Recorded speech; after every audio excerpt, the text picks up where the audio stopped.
जिल्हा शिक्षण व प्रशिक्षण संस्था मुरुड तालुका जिल्हा लातूर यांच्या वतीने आजचं हे एक दिवसीय वेबिनार आपण आयोजित केलेला आहे। फिजिओथेरपी ची आवश्यकता गरज दिव्यांग विद्यार्थ्यांसाठी महत्त्वाची आहे त्या विषयावर आजचं हे वेबिनार आपलं आयोजित केलेलं आहे।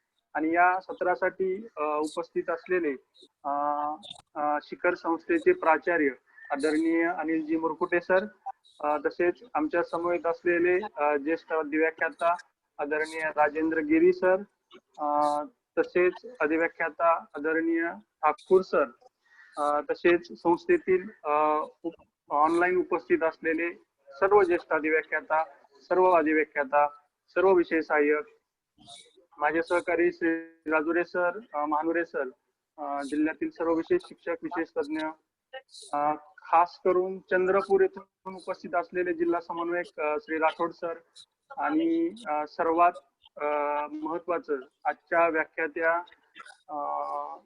एक डॅशिंग पर्सनॅलिटी, अतिशय चांगलं काम असलेल्या डॉक्टर सुनीता कुशवाह मॅडमचं स्वागत करतो लातूर जिल्ह्याच्या वतीने। खर तर मागील 2 आमचे वेबिनार लातूर जिल्ह्यामध्ये झाले, एक ऑक्युपेशनल थेरपी आणि स्पीच थेरपी। या दोन्ही व्याख्यानामध्ये बरेचसे पालक असतील, विशेष शिक्षक, विशेष तज्ञ उपस्थित झाले आणि त्यांनी सर्वांनी अतिशय सक्रिय सहभाग घेऊन त्यांच्या मनातले प्रश्न शंका विचारल्या। आजच्या वेबिनार मध्ये पालकांचे प्रश्न पण उपस्थित झाले होते आणि त्यांचं पण शंकेचं निरसन व्याख्यात्यामार्फत झालेलं आहे। आजचा विषय खरं तर महत्वाचा आहे, फिजिओथेरपी। फिजिओथेरपी सेंटर आपल्याकडे पण आहे। फिजिओथेरपी सेंटर लातूर मध्ये उदगीर येथे आहे आणि त्या ठिकाणी नियमित थेरपीचं काम पण सुरू होतं। परंतु सद्यस्थितीमध्ये लॉकडाऊन मध्ये सर्वजण आपण शाळा बंद आहेत आणि कुठल्याही सेंटरला आपण जाऊ शकत नाही। तर या कालावधीमध्ये दिव्यांग मुलांसाठी पण थेरपी घरी कशा पद्धतीने घेता येईल आणि त्यासाठी घरातील जे काही साहित्य असेल तर ते कसं यूज करता येईल, छोटं मोठं साहित्य, त्याद्वारे पण आपल्याला थेरपी घेता येईल। अशा पद्धतीचं मार्गदर्शन आपल्याला या वेबिनार मधून किंवा या आजच्या व्याख्यानातून मिळणार आहे। मॅडमचा परिचय आपल्याला सविस्तर विकास कोणतरी अनम्यूट आहे, त्याला म्यूट करा एकदा, मध्येच आवाज येतो।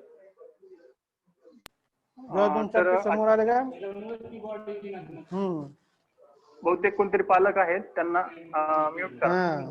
मित्रांनो मला सी व्हिटॅमिन दिलं। तर आजच्या वेबिनार मध्ये ज्या काही पालकांना आता सध्या लॉकडाऊनच्या काळामध्ये घरच्या घरी आणि जे काही साहित्य त्यांच्याकडे उपलब्ध आहे, थेरपिस्ट उपलब्ध नाहीत सध्या कोविडमुळे, ते पण थेरपी सेंटरला जाऊ शकत नाहीत मुलं, तर त्यांना काही आपल्याला थेरपी सेवा देता येऊ शकतील का, तर याविषयीचं सविस्तर असं मार्गदर्शन होणार आहे। अतिशय महत्वाचं असं सेशन आहे। मला वाटतं जे DKRP होते, जे रामभाऊ माळगी प्रबोधिनीमध्ये प्रशिक्षणासाठी गेले होते, ते मॅडमला परिचित आहेत, त्यांनी मॅडमला ऐकलेलं असेल। माझ्या माहितीप्रमाणे मॅडमनी आणखीन 2-3 जिल्ह्यामध्ये पण त्यांचं त्याच्या काळात म्हणजे मागच्या याच महिन्यामध्ये किंवा मागच्या महिन्यामध्ये त्यांचे व्याख्यान झालेत आणि अतिशय उपयुक्त असं व्याख्यान आज पण आपल्या लातूर जिल्ह्यासाठी माननीय प्राचार्य महोदयांच्या मार्गदर्शनाखाली आपण आयोजित केलेला आहे। तर जास्त वेळ न घेता थोडा प्रोटोकॉल बाजूला ठेवून आदरणीय मुरकुटे सरांना अशी विनंती करतो की त्यांनी आजच्या या व्याख्यानाप्रसंगी मला मार्गदर्शन करावं। सर्वांना नमस्कार। आवाज येतो ना? नमस्कार सर, येतोय आवाज सर? हो नमस्कार। नमस्कार सर। नमस्कार। खरं तर या महिन्यातलं आता सरांनी म्हटल्याप्रमाणे आपल्या समावेशित शिक्षण विभागाचं हे 3रं वेबिनार आहे आणि आजच्या वेबिनारला फिजिओथेरपी या विषयावर मार्गदर्शन करण्यासाठी आपल्या सगळ्यांमध्ये उपस्थित असलेल्या डॉक्टर सुनीता कुशवाह मॅडम, डाएटचा प्राचार्य या नात्याने मी आपलं मनपूर्वक स्वागत करतो आमच्या लातूर टीम मध्ये, लातूर गटामध्ये। मॅडम, मला सांगायला आवडेल की आता भापकर सरांनी सांगितल्याप्रमाणे अत्यंत ऍक्टिव्ह टीम आमची जिल्ह्यामध्ये काम करते आहे, ऍक्टिव्हली काम करते आहे। या कोविडच्या परिस्थितीमुळे खरं तर फेस टू फेस विद्यार्थ्यांना आणि त्या केंद्रावर जाणं जरी विशेष तज्ज्ञांना आणि विशेष शिक्षकांना शक्य नसलं तरी काम कुठंही थांबू दिलेलं नाही. आणखी एक चांगली गोष्ट जी भापकर सरांनी उल्लेख केला की आपल्या जिल्ह्यामध्ये पालक सुद्धा तितका सक्रिय सहभाग घेतात.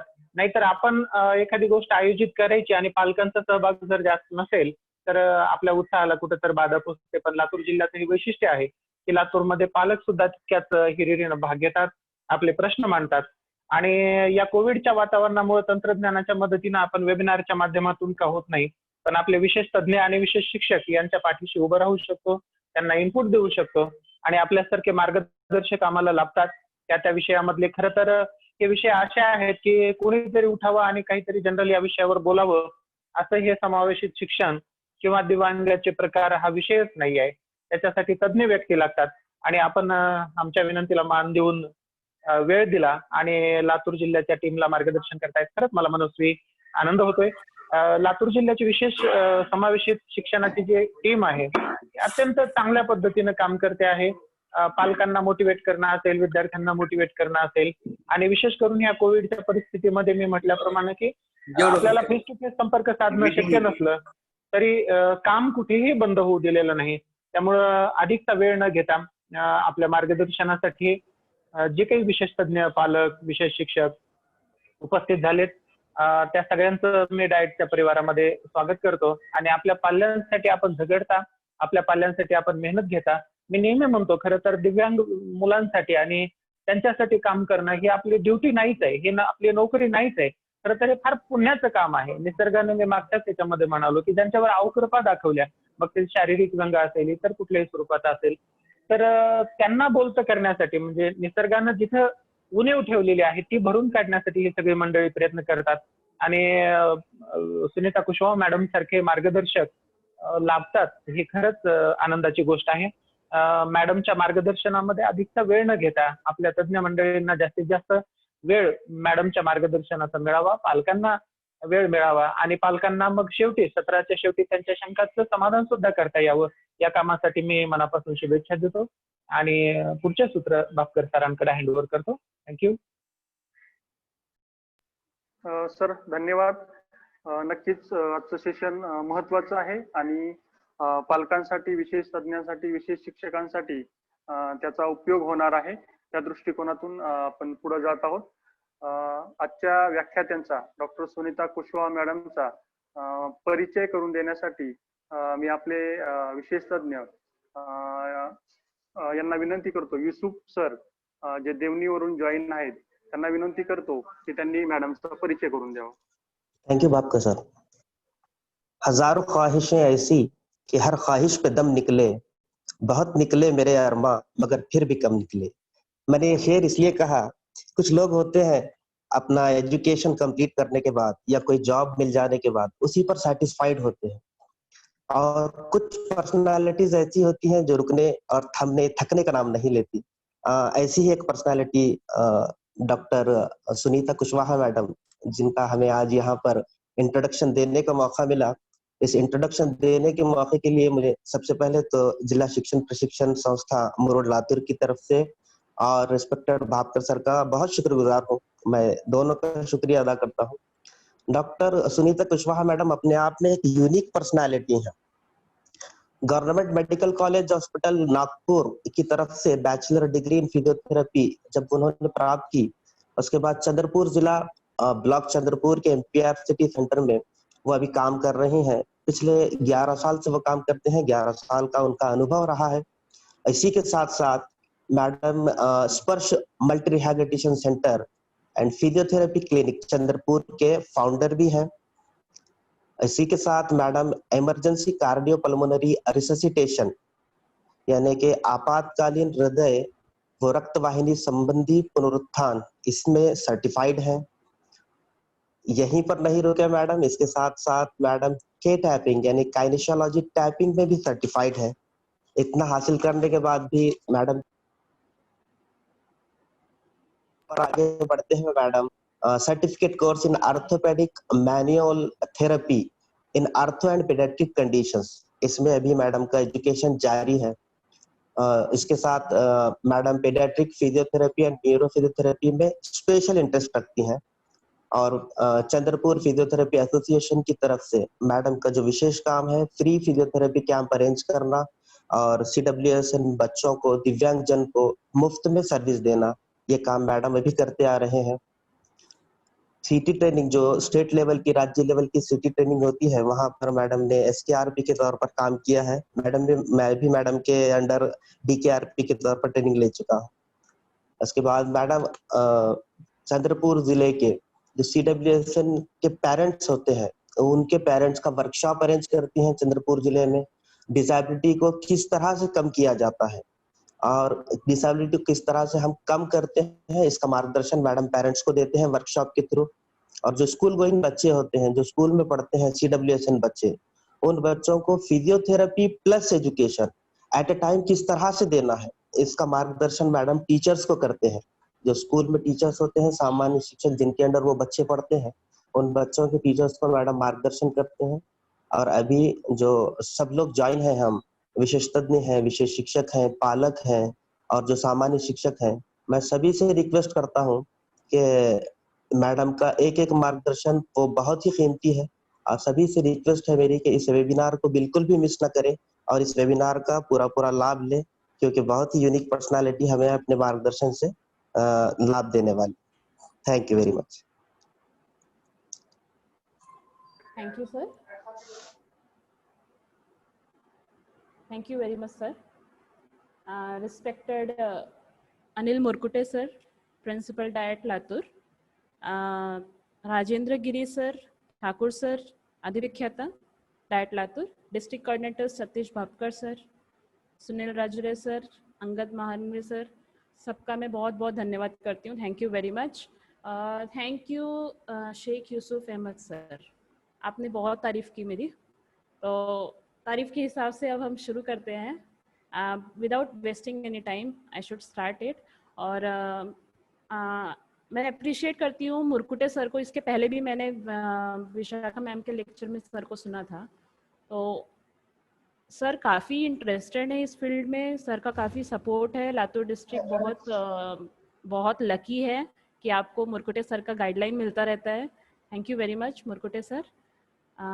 हम स्टार्ट करते हैं फिजियोथेरेपी इस टॉपिक पे। मेरे साथ यहाँ डिस्ट्रिक्ट कोऑर्डिनेटर, हमारे district coordinator Rathod sir, Shri Abhay Wanve sir भी जॉइंट हैं। तो और यहाँ उपस्थित जितने भी special educators, experts, parents, students, सबका मैं बहुत बहुत स्वागत करती हूँ और अपने इस लेक्चर को स्टार्ट करती हूँ। इसको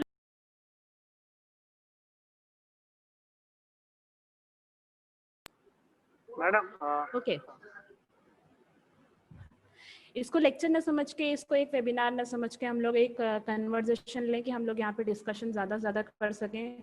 मैं आपके सामने बहुत कुछ प्रेजेंट करूँगी और आई होप कि उसमें छोटे छोटे वर्ड्स को मैं आपको क्लियर करने की कोशिश करूँगी। फिर भी आपको कोई पॉइंट लगता है कि नहीं ये वर्ड नहीं समझ में आया, उसको जस्ट नोट डाउन करके रखिए। जब मैं आपको पॉकअप करती हूँ तब आप मुझे उसका डाउट क्लियर कर सकते हैं। ओके, फिजियोथेरेपी, इसके पहले आपका ऑक्यूपेशनल थेरेपी हो चुका है, स्पीच थेरेपी हो चुका है, अब हम फिजियोथेरेपी की तरफ जा रहे हैं। फिजियोथेरेपी जो नाम से ही समझ में आ रहा है, फिजिकल, मतलब इसमें वो सब चीज़ें आती हैं जिसमें एक मूवमेंट होती है, मोबिलिटी होती है। इंसान एक जगह से दूसरी जगह हिलता है। सिर्फ इंसान की मूवमेंट ना, तो इंसान के हाथ की, पैर की, बॉडी की, सब जगह की मूवमेंट जो होती है, जो भी मूवमेंट बोलते हैं, वो सब पार्ट फिजियोथेरेपी में इंक्लूड किया जाता है।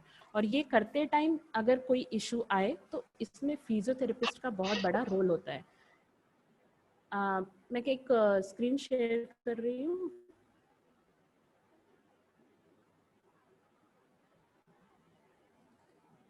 स्क्रीन शेयर हो रहा है विकास सर? चालू है क्या आप मैडम, स्क्रीन चलो देख ठीक पा है रहे ठीक हैं? है। यस यस ओके ओके, तो मेनली हम लोग डील करेंगे अस्थिव्यंग, मेंदुसा पक्षाघात, इस दो टॉपिक्स पे पहले। उसके बाद हम लोग स्लाइटली ऑटिज्म, ADHD, ये टॉपिक्स पे भी कवर करेंगे। तो सबसे पहले हम अस्थिव्यंग की तरफ आते हैं।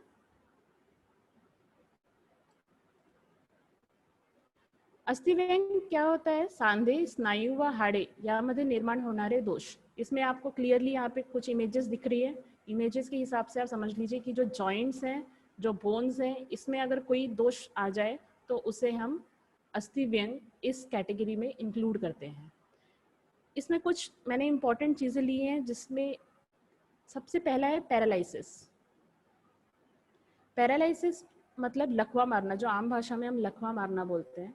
लकवा मारना जो होता है वो मेनली 3 पार्ट में डिवाइड किया जाता है, पैराप्लेजिया, हेमीप्लेजिया, मोनोप्लेजिया। आप ये सब नाम के चक्कर में अगर पढ़ेंगे तो बड़ा कन्फ्यूजन हो जाएगा। आप सिर्फ इमेज देख के एकदम क्लियर हो जाइए कि अगर सिर्फ कभी एक पैर इन्वॉल्व हो सकता है, कभी एक पूरा साइड इन्वॉल्व हो सकता है, जैसे कि सेकेंड इमेज में दिख रहा है। कभी ऐसा हो सकता है कि दोनों हाथ इन्वॉल्व हो रहे हो, या फिर ऐसा हो सकता है कि दोनों पैर इन्वॉल्व हो रहे हो, या ऐसा हो सकता है कि दोनों हाथ और दोनों पैर, ये चारों चीज़ें इन्वॉल्व हुई। तो ये इन्वॉल्व होना मतलब कि लकवा मारना। पैरालिसिस में एक तो लकवा मार जाएगा, मतलब पूरी तरीके से कमजोरी हो जाएगी, और या तो दूसरा होगा कि कुछ मूवमेंट रहेगी लेकिन उतनी नहीं कि एक नॉर्मल तरीके से चला जा सके या कुछ काम किया जा सके, तो उसको पैरापरेसिस बोलते हैं। और पैरापरेसिस जब होता है, जैसे कि अगर कुछ कमजोरी आ जाती है तो उसमें हम स्प्लिंट्स और ये सब की हेल्प लेकर उसको फंक्शनल कर सकते हैं, एक नॉर्मल लाइफ दे सकते हैं। ये है एंगुलर बोनी डिफॉर्मिटी। इसमें आपको क्लियरली स्क्रीन पे दिख रहा है कि बोन्स जो हैं वो टेढ़े हो गए हैं। बोन्स टेढ़ा होने की वजह से उसका जो पैर है वो 2 एंगल्स बना रहा है। एक फर्स्ट इमेज और सेकंड इमेज दोनों में आप लोग को दिख रहा होगा कि फर्स्ट इमेज में उसका जो नीज है, जो घुटने हैं वो पास आ चुके हैं और पैर बाहर की तरफ है, और उसी को जो हमने फ्रंट व्यू लिया है तो वो किस तरीके से दिख रहा है। और सेम इसका ये जो फर्स्ट वाली इमेज है एंगुलर बोनी डिफॉर्मिटी की फर्स्ट इमेज, इसमें ये एक धनुष टाइप का एक फॉर्म हुआ है, इसको हम बोलते हैं एंगुलर बोनी डिफॉर्मिटी। इसमें एज सच फिजियोथेरेपिस्ट का रोल सर्जरी के बाद आता है। अगर आपके पास कोई भी बच्चा इस तरीके का मिले तो उसको डायरेक्ट सर्जरी के लिए रेफर करिए, ताकि उसकी पहले सर्जरी हो, और एक बार सर्जरी हो जाए तो उसके बाद फिजियोथेरेपी से इसकी ताकत बढ़ाई जा सकती है और उसको एक नॉर्मल वॉकिंग पैटर्न दिया जा सकता है। ये है spinal TB and osteomyelitis. Spinal TB, tuberculosis, ये इससे हम सब लोग वाकिफ हैं, ट्यूबरक्लोसिस क्या होता है। और ऑस्टियोमाइलाइटिस, किसी भी वर्ड में अगर लास्ट में ITIS आ जाए तो इसका मतलब समझ लेना कि इन्फेक्शन है। ITIS is infection. ऑस्टियोमाइलाइटिस मतलब बोन्स में इन्फेक्शन। बोन्स का इन्फेक्शन होने की वजह से बोन्स अंदर से ही सड़ने लगती हैं, और सड़ते सड़ते उसमें जो पस जमा होता है वो पस बाहर निकलना शुरू हो जाता है। जैसे जैसे वो सड़ना शुरू होगा, बोन जो होगी उसकी हाइट कम होती जाएगी, और उस वजह से बच्चे को बहुत पेन होता है, उस बंदे को बहुत पेन होगा और वो चलना उसका मुश्किल हो जाता है। फ्रैक्चर्स होने के चांसेस हो जाते हैं क्योंकि बोन्स बहुत कमज़ोर हो जाती है।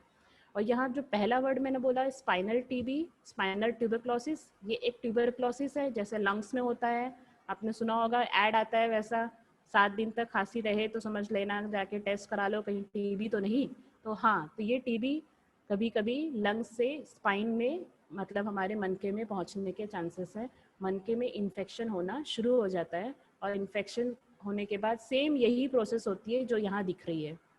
ठीक है, तो इसमें मेडिकल इमरजेंसी आ जाती है। जब तक मेडिकल ट्रीटमेंट कंप्लीट ना हो, मतलब टीबी की ट्रीटमेंट कंप्लीट ना हो, तब तक फिजियोथेरेपिस्ट वहाँ पर कोई रोल प्ले नहीं करता।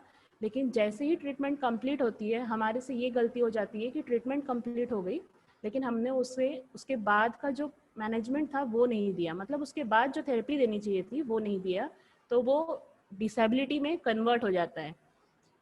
स्पाइनल टीबी और ऑस्टियोमाइलाइटिस को हम डिसेबल होने से बचा सकते हैं अगर टाइम पे अगर फिजियोथेरेपी एडवाइस कर दी जाए तो।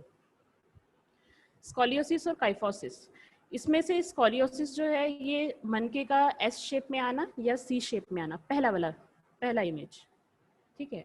और दूसरा वाला इमेज ज़्यादा समझने की ज़रूरत ही नहीं है। अभी कंप्यूटर पे जितने लोग लैपटॉप पे बैठे होंगे, बहुत लोग इसी पोजीशन में बैठे रहते हैं।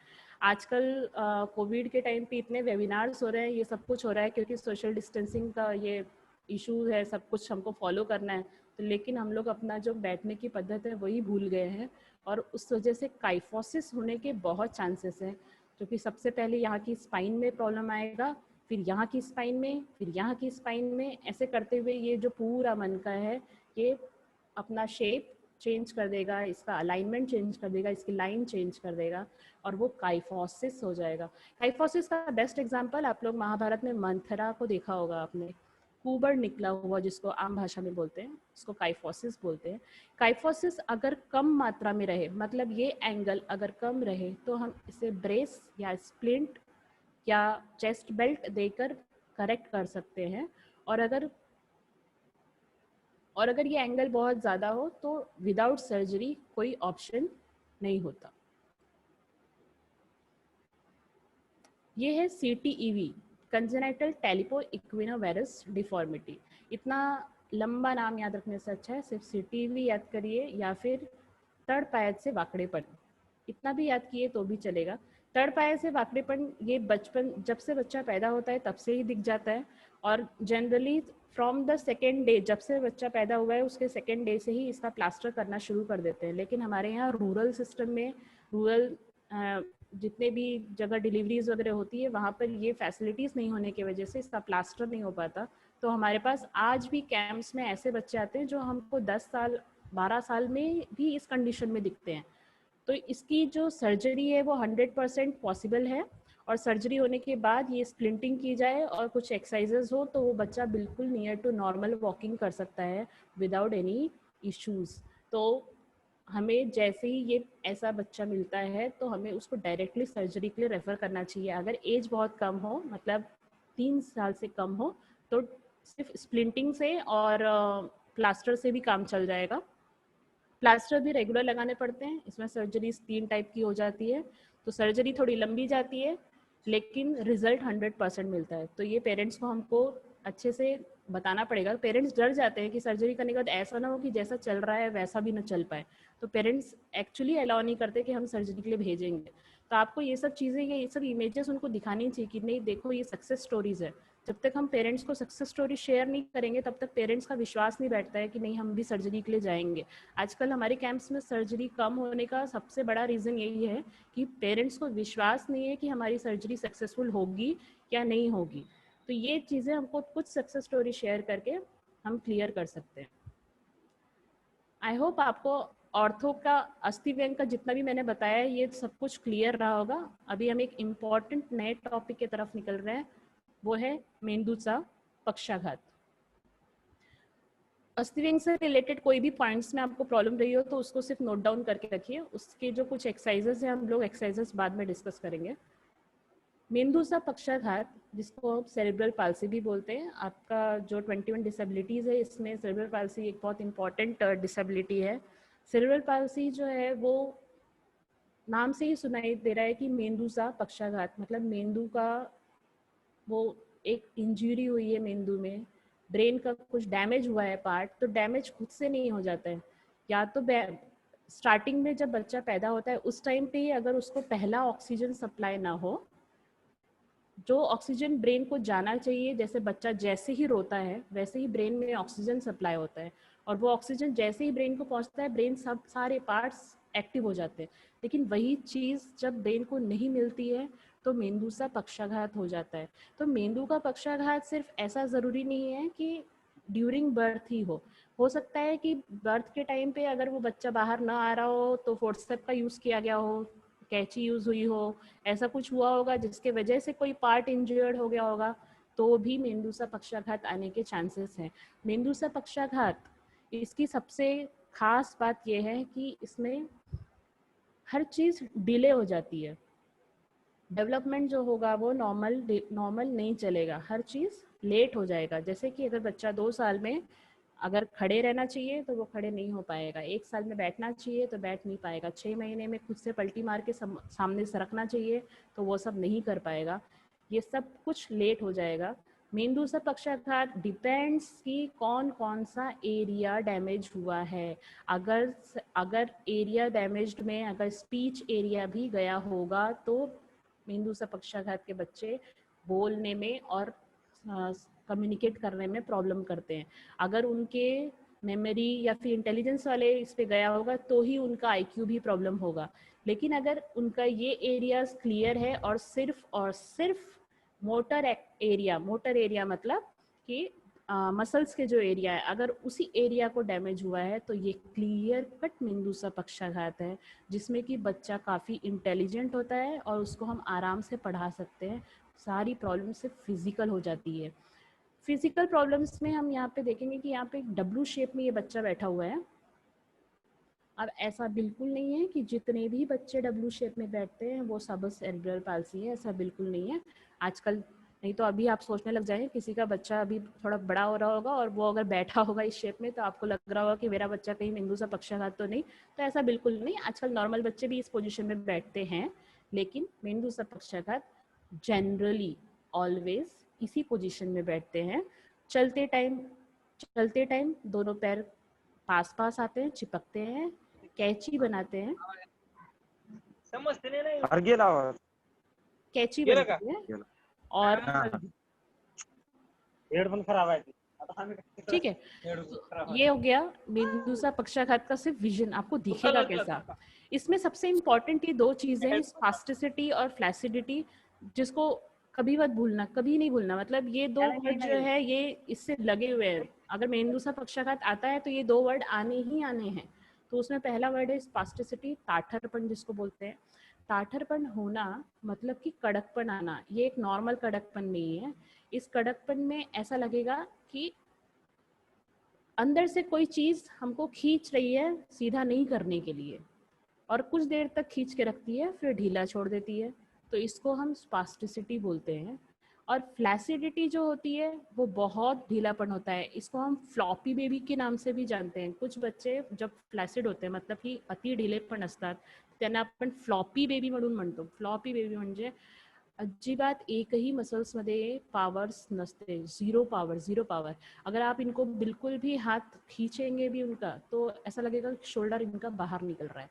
तो ये जो होता है फ्लैट सेकेंड वाला जो केस है, इसमें जहाँ तक हो सके कोशिश करो कि as a special educator, as a experts, हम लोग ये बच्चों को हैंडल ना करें। मतलब हम लोग उनको उठाए ना बिठाए ना, उनके पेरेंट्स इसको एक्सपर्ट होते हैं कि उनके उस बच्चे को कैसे उठाना है कैसे बिठाना है, क्योंकि इसके सारे जॉइंट्स इतने लूज होते हैं कि आराम से फ्रैक्चर या डिसलोकेशन होने के चांसेस है। तो मेरी बताई हुई कोई भी एक्सरसाइजेस फ्लैसिडिटी या अति ढीलेपन ये टाइप के बच्चों को सूट नहीं करेगी। तो कृपा करके एक भी एक्सरसाइजेस आप खुद से परफॉर्म ना करें, ये कोई एक्सपर्ट जैसे थेरेपिस्ट अगर परफॉर्म करे तो ज़्यादा बेटर रहता है, इसलिए इन बच्चों को बिल्कुल हाथ न लगाए। स्पास्टिसिटी जो बच्चे हैं, जैसे ताठरपन जिसको बोलते हैं, कड़कपन आ जाता है, जो कि डब्लू शेप में बैठते हैं, जो कि दोनों पैर टेढ़े रखते हैं, दोनों पैर में कैंची आती है, ये बच्चों को हम हैंडल कर सकते हैं लेकिन एक लिमिट तक। फिजियोथेरेपिस्ट उसको कितना हैंडल करेगा और हम आप कितना हैंडल करेंगे उसमें काफ़ी फ़र्क है। तो as a special educator, as a expert, as a parents, आपने कितना हैंडल करना है हम सिर्फ उतना डिस्कस करेंगे, और उसकी वीडियोस मैं आपको शेयर करूँगी। ये एक नॉर्मल डेवलपमेंट है, ये मुझे ज़्यादा बताने की ज़रूरत नहीं है, आप सब लोग इसमें एक्सपर्ट हैं, लेकिन फिर भी एक सीक्वेंस समझ लीजिए कि 6 हफ्ते में उसकी गर्दन और उसका सर जो है वो उसको होल्ड करते आना चाहिए। 8 हफ्ते में वो उल्टा लेटना चाहिए, ये सेकेंड वाला पोजीशन। 18 हफ्ते तक उसकी रोलिंग होनी चाहिए, मतलब वो पलटी मारना चाहिए। 2 से 7 महीने में ग्रास्पिंग होनी चाहिए। ग्रास्पिंग मतलब वो कुछ ना कुछ चीज़ें पकड़नी चाहिए।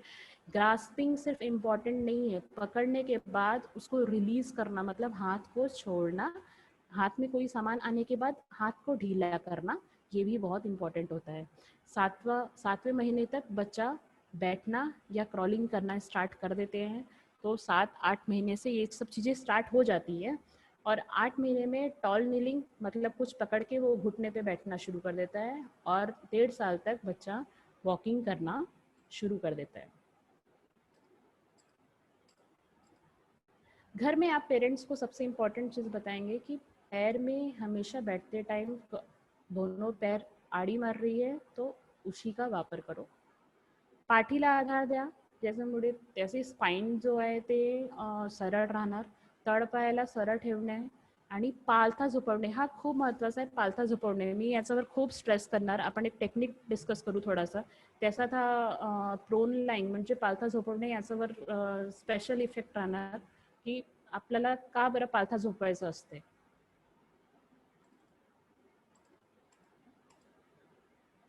इन बच्चों को जब हम हैंडल करते हैं उस टाइम उनको कभी भी एक कड़े पे लेना ज़रूरी है, मतलब उसके दोनों पैर किसी भी कंडीशन में साइड साइड करना। तो ये पेरेंट्स को आपको बताना पड़ेगा कि दोनों पैर के बीच की जो स्नायु है वो कड़क आ गई है, तो ये कड़कपन ढीला करने के लिए हम जितना हो सके ये दोनों पैरों को दूर रखें और दूर रख के ही बच्चे को एक जगह से दूसरी जगह कैरी करें।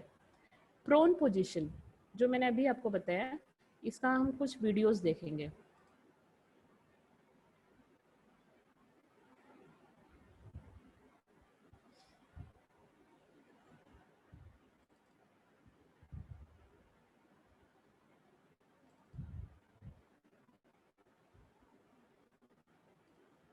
सर वीडियो दिख रही है? हेलो? नहीं, अभी नहीं मैडम।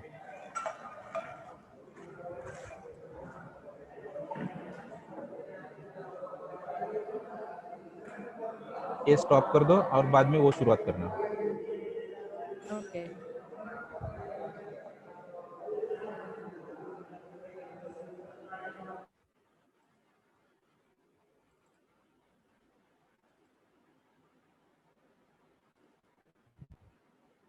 अभी?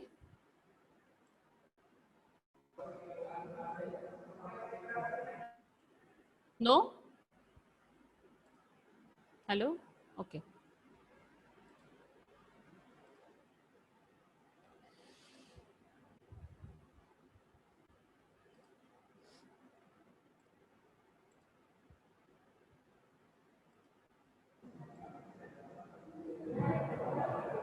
पहले से ही ओपन किया अभी? हो तो उसके ऊपर शेयर करना है मैडम, ये अभी नहीं दिखाई दे रहा।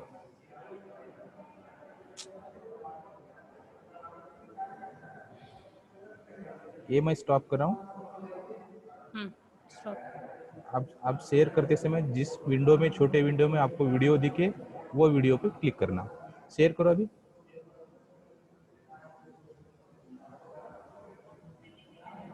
आपको स्क्रीन दिख रही है मेरी? हाँ दिख रही है, स्क्रीन दिख रही है लेकिन वीडियो? वीडियो नहीं प्ले हो रहा है।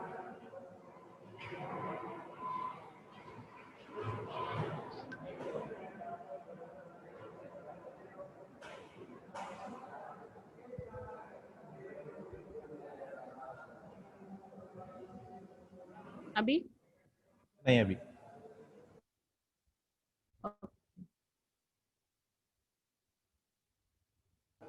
कंटिन्यू कंटिन्यू दिख रहा है मैडम। दिख रहा है? हाँ। ओके।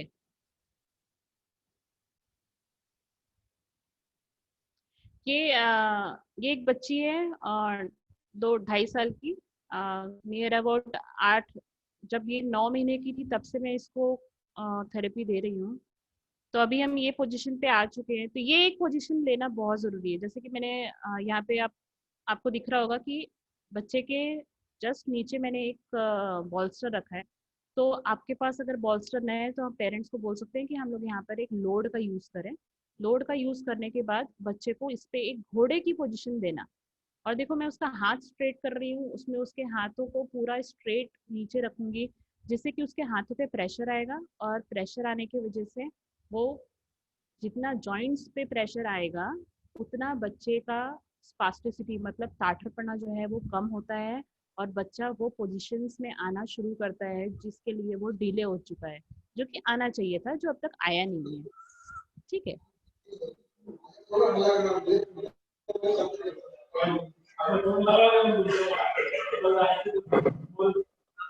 ये एक इसमें एक एंकल स्ट्रेचिंग कर रही हूँ मैं।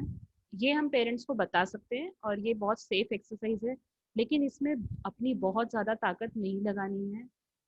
इनके जो एंकल्स हैं, ये जो जहाँ पे मेरा एरो जा रहा है, ये एंकल्स जो है ये एंकल काफ़ी टाइट होते हैं। मतलब दूसरे पैर का आप देख रहे हो, पैर जो है वो बाहर की तरफ पड़ा हुआ है, तो उसको हम सिर्फ अंदर की तरफ धीरे से लाते हैं जितना हो सके उतना। और उसके बाद उसको हम वो मूवमेंट को कंटिन्यू करते हैं। ठीक है,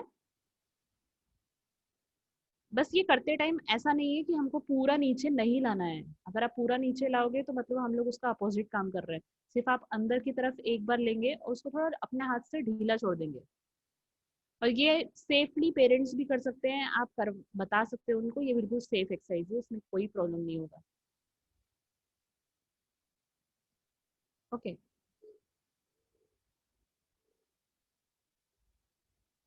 ये मैं इस बच्ची को सामने कैसे सरकना है ये स्टार्ट करवा रही हूँ।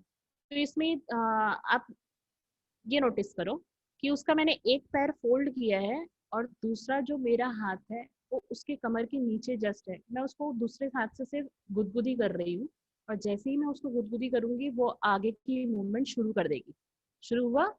तो इस तरीके से हमको बच्चों को सामने कैसे सरकना है ये स्टार्ट कराना पड़ेगा।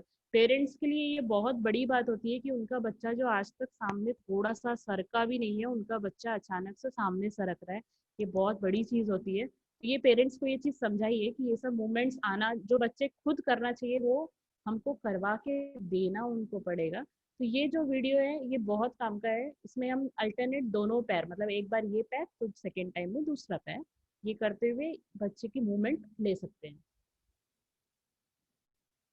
ये एक एक्सरसाइज है जिसमें कि बच्चे को मैंने करवट पे रखा है। बच्चा एक करवट पे है और करवट पे लेने के बाद जो उसका ऊपर वाला पैर है उसको मैं पीछे की तरफ ले रही हूँ। एक चीज का ध्यान रखना है कि जब मैं ये पैर पीछे की तरफ ले रही हूँ तो दूसरा वाला पैर को मुझे स्टेबल करना, मतलब उसको एक जगह पे रखना इम्पोर्टेंट है।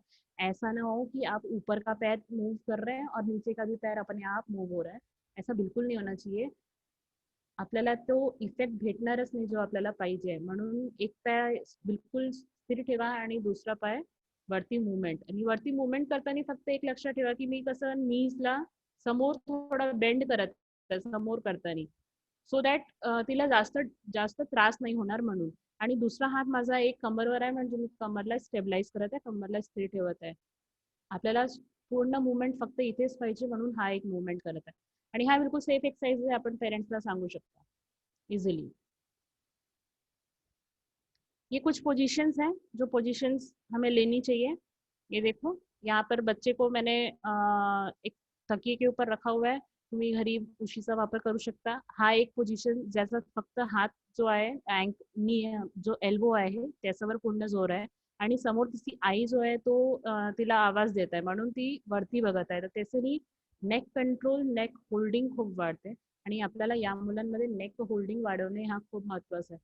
जेव्हापर्यंत नेक होल्डिंग होत नाही तेव्हापर्यंत बॉडी कंट्रोल येणारच नाही. जर नेक होल्डिंग नाही आली आणि आपण त्यांना उभा करण्याचा प्रयत्न करत आहोत तर त्याचं नेक आपोआप खाली जाणार आणि तिचा बॅलन्स आउट होणार आणि ती पडणार. म्हणजे इंडिपेंडेंट जे स्टँडिंग आणि वॉकिंग आहे ते नेक होल्डिंग शिवाय होणार नाही. तर नेक होल्डिंगसाठी आपण जेवढा करू शकतो तेवढा करायला पाहिजे आणि नेक होल्डिंगचा रिझल्ट लवकर येते. या पोझिशनमध्ये आपण मुलांना घ्यायचं असते, म्हणजे इथे ती नीजवर बसून आहे पूर्ण आणि जिथे जिथे मी हे TLM ठेवत आहे तिथे तिथे ती आपली मूवमेंट करत आहे. विजिबल ना. ती इथे खाली बघत आहे, मग एकदा वरती केलं तर वरती बघणार. हा एक मूवमेंट बघा.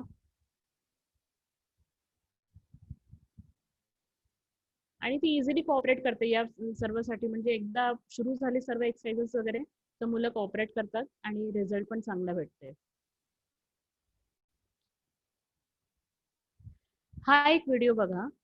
याचाच जर आपल्याला बघायचं आहे की ताठरपणा आहे की नाही आहे त्याच्यासाठी फक्त एक पाय फोल्ड करायचं आणि जर दुसरा पाय आपोआप वरती येत आहे तर म्हणजे ताठरपण आहे.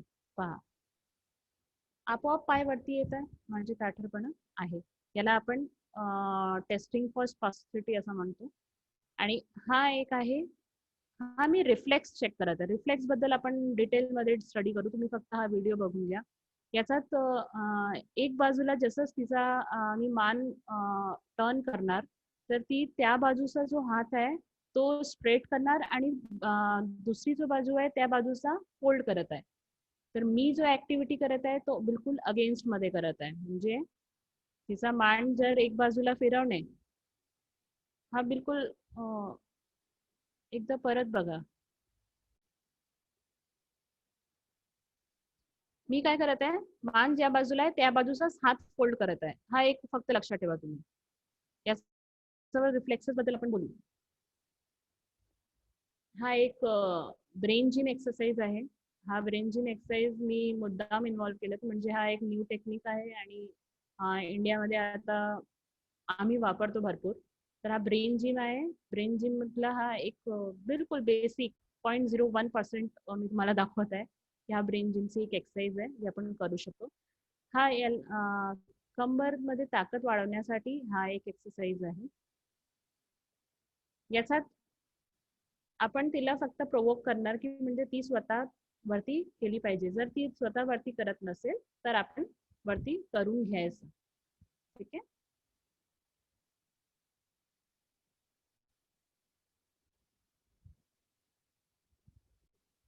हातात जर ताठरपणा असेल तर हातासाठी हा एक्सरसाइज खूप इम्पॉर्टंट आहे आणि सोबतच पायाचा पण होऊन जाते. म्हणून मुलांना पालकांना असं सांगा की मुलांना या पोझिशन मध्ये ठेवायचं. आता हँड्स क्रॉस मध्ये घेणे, क्रॉस मध्ये. ठीक आहे. हा खूप इम्पॉर्टंट आहे. हँड्स नेहमी क्रॉस मध्ये स्ट्रेच करा. याच्याने ताठरपणा भरपूर कमी होते.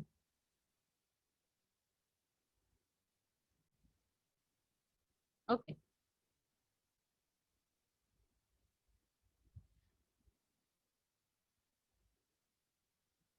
हाँ, इसमें इसमें देखिए, इसमें एक पैर स्ट्रेट है और दूसरा पैर बस मैं साइड कर रही हूँ, मतलब दोनों पैर में आड़ी आती है तो वो आड़ी नहीं आनी चाहिए, उसके लिए ये एक एक्सरसाइज है. इसमें सारी exercises at least 10 repetition 3 times, 10 repetition 3 times.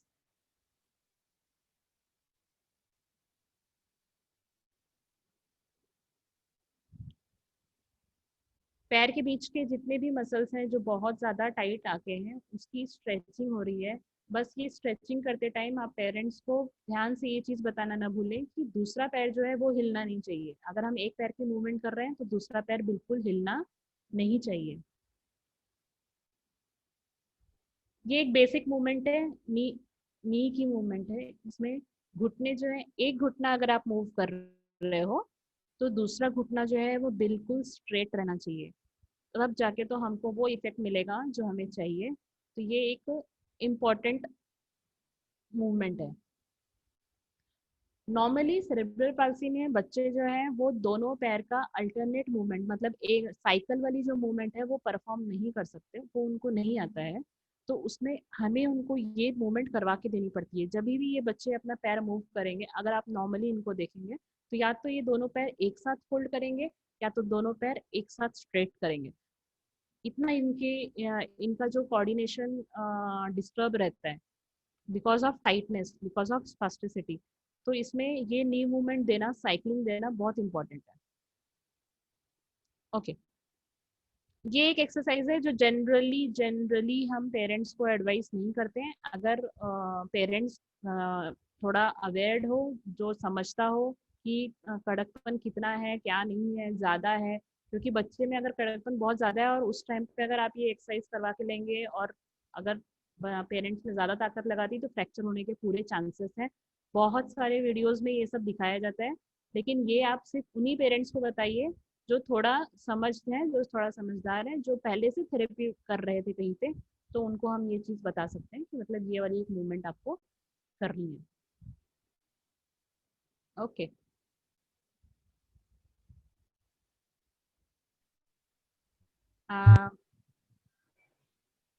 ठीक है.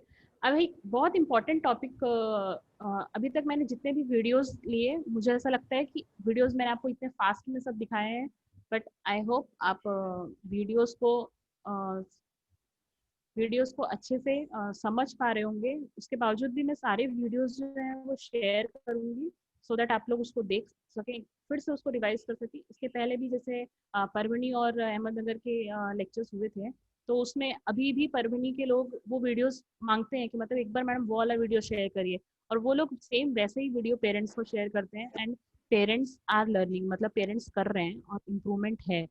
तो घर बैठे पेरेंट्स को ये सब चीज़ें बताना, लेकिन हर चीज़ एक बात ध्यान में रखिए कि कोई भी चीज बताते टाइम उसका एक नुकसान जो है जो कि ज्यादा करने पे हो जाएगा, ये भी बताना बहुत जरूरी है पेरेंट्स को कि आप ओवर स्ट्रेच बिल्कुल नहीं करेंगे। इतनी जोर से पैर बिल्कुल नहीं खींचना है कि उसके पैर फ्रैक्चर हो जाए। ऐसा ना हो कि अरे वो सर आए थे, वो सर ने बताया तो मैंने किया तो अब उनका पैर फ्रैक्चर हो गया बच्चे का। ऐसी कंडीशन नहीं आनी चाहिए। इसीलिए हम ज्यादा से ज्यादा एक सिर्फ पोजीशन पे ज्यादा ध्यान देंगे। हमको बच्चे को किस पोजीशन में बिठाना है, किस पोजीशन में रखना है, कौन सी पोजीशन में हम ज्यादा से ज्यादा रखेंगे ताकि उसका सीपी का जो प्रॉब्लम है वो कम हो। तो उसके लिए समझना बहुत जरूरी है रिफ्लेक्सेस। आपने रिफ्लेक्सेस, आपके लिए टॉपिक थोड़ा नया होगा, लेकिन हम एक बार रिफ्लेक्सेस, इसके लिए थोड़ा सा मैं चाहती हूँ कि आप लोग इस पे ध्यान दो। रिफ्लेक्सेस एक बहुत इंपॉर्टेंट चीज है।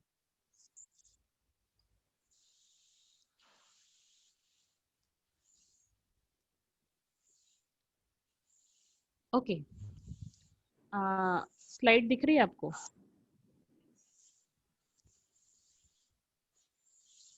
स्लाइड दिख रही है? कोई दिसते बता दे मॅडम, इसको। कंटिन्यू करा. दिसते. Okay okay. हाँ, तो ये रिफ्लेक्सेस है। रिफ्लेक्सेस को प्रत्यक्षिपण भी बोला जाता है। मैंने बड़ी मुश्किल से मराठी वर्ड निकाला है कहीं से, लेकिन इसके लिए इम्पोर्टेंट ये नहीं है कि इसको क्या बोला जाता है क्या नहीं बोला जाता है।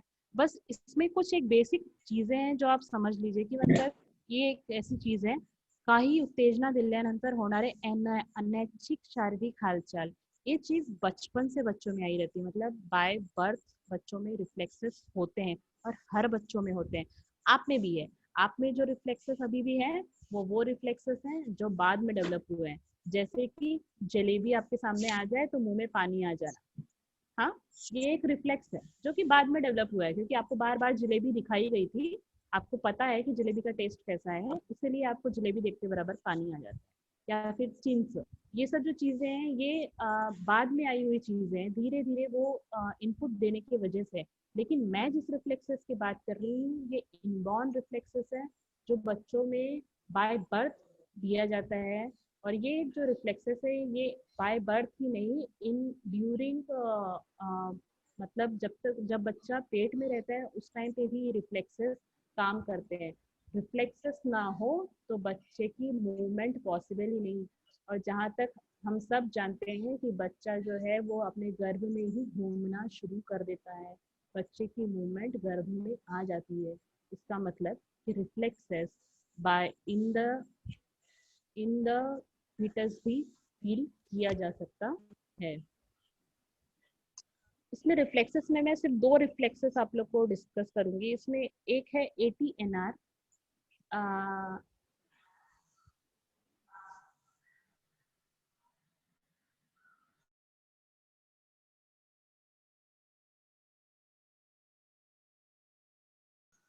नेक रिफ्लेक्सेस जो है ये इमेज से आपको दिख रहा होगा कि जिस तरफ बच्चे की ये टर्न की हुई है, हेड टर्न किया हुआ है, उस साइड में बच्चे का हाथ जो है वो उसने स्ट्रेट कर दिया है। हाथ स्ट्रेट किया है, पैर स्ट्रेट भी किया है। तो ये जो एक रिफ्लेक्स है ये इन बच्चों में, जो कि नॉर्मली 6 महीने तक रहना चाहिए, उसके बाद वो अपने आप खत्म हो जाना चाहिए। लेकिन ये रिफ्लेक्स जो है इन बच्चों में 6 महीने तक नहीं, काफी काफी टाइम तक रह जाता है। जैसे मैं आपको बच्ची दिखा रही थी, तो बच्ची का जैसे ही हम एक तरफ हेड टर्न करते थे तो वो उस साइड का अपना हाथ स्ट्रेट कर देती थी, पैर स्ट्रेट कर देती थी। ये इस रिफ्लेक्स का ना बहुत इम्पोर्टेंस है। आपको जान के बड़ा अजीब लगेगा कि या फिर ये चीज कभी डिस्कस नहीं हुई हो कि ये रिफ्लेक्स जो है वो एलडी बच्चों में भी कभी कभी मिल जाता है, जो लर्निंग डिसेबल्ड होते हैं, जिनको डिसलेक्सिया बोला जाता है।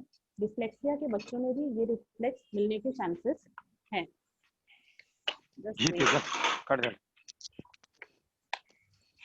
ओके, तो ये जो असिमेट्रिक टोनिक नेक रिफ्लेक्स है, इसका जो मेन काम है, अगर ये खत्म हो जाए तो आंख और हाथ में जो कोऑर्डिनेशन होता है वो डेव्हलप हो जाता है। हाथ और आंख का जो कोऑर्डिनेशन बोलते हैं, म्हणजे डोळे आणि हाताचा जो समन्वय असते, तो समन्वय खूप इम्पॉर्टंट आहे। याची सुरुवात इथे लिहिलंय आहे 0 ते 2 महिने। याचा अर्थ आहे की 0 ते 2 महिन्यानंतर हा सुरू होऊन जातो। तो 0 म्हणण्याचा अर्थच आहे की तो आधीपासूनच असते आणि समाप्त होणे हा 6 महिन्यापर्यंत समाप्त झालाच पाहिजे, पण CP मुलांमध्ये समाप्त होत नाही. CP मुलांमध्येच नाही तर ADHD, ASD, LD, learning disabled, इन बच्चों में भी ये रिफ्लेक्स बहुत टाइम तक रहता है। आपको डिसलेक्सिया के जो बच्चे होते हैं उनके बारे में आपने सुना होगा कि डिसलेक्सिया के जो बच्चे हैं उनको लिखने में प्रॉब्लम होती है, मतलब वो ब्लैक बोर्ड का लिखा हुआ वो बराबर लिख नहीं पाते। इनका होता कुछ यूँ है कि इनका पेंसिल हाथ में लेके बैठे रहते हैं, पेंसिल इनका पेपर पे एक जगह पे इन्होंने प्रेस करके रखा रहता है, और ये जैसे ही ऊपर की तरफ देखते हैं, मतलब इनका नेक का एक मूवमेंट करते हैं, मूवमेंट करते बराबर इनका जो हाथ है वो अपने आप स्ट्रेट हो जाता है। तो इनको जहाँ लिखना चाहिए वहाँ ना लिख के वो कहीं और कुछ लाइन खींच देते हैं, या फिर इनको पता रहता है कि मेरा हाथ स्ट्रेट होने वाला है, तो इसलिए पेपर पे इतना ज़्यादा प्रेस करते हैं कि बहुत बहुत डार्क चीज़ें भी लिखना शुरू कर देते हैं। तो डिसलेक्सिया के बच्चों में ATNR, ऑसिमेट्रिकल टोनिक नेक रिफ्लेक्सेस, समाप्त नहीं होती, तो ये एक बहुत इंपॉर्टेंट रिफ्लेक्स है। इस रिफ्लेक्स को खत्म करने के लिए हम थेरेपी एज ए थेरेपी इसमें इसका ठीक उल्टा जो मूवमेंट है वो हम करते हैं, मतलब जिस तरफ उस बच्चे का सर हम घुमाएंगे उस तरफ का हम हाथ उसका फोल्ड कर देते हैं, भले ही उसको कुछ प्रॉब्लम हो रही हो, लेकिन पेरेंट्स को ये चीज़ समझाइए कि जिस तरफ हम उसका सर घुमा रहे हैं उस तरफ का हात मोडा आणि दुसऱ्या बाजूचा हात सरळ करा। याच्याने त्याचा जो हा जो रिफ्लेक्स आहे ना तो लवकर संपणार, आणि हा जर रिफ्लेक्स लवकर संपणार तो स्टँडिंगसाठी खूप इम्पॉर्टंट राहणार आहे। तर म्हणून हा रिफ्लेक्स खूप आपण इकडून इम्पॉर्टंट बोला आहे। ना, त्याला ऐकू जात याच्यानंतर नाही. एक ते बंद केलंय, फक्त दूसरा रिफ्लेक्स है STNR। इसकी शुरुआत 4 से 6 महीने में होती है और जो समाप्त होती है वो 8 से 12 महीने में हो जाती है।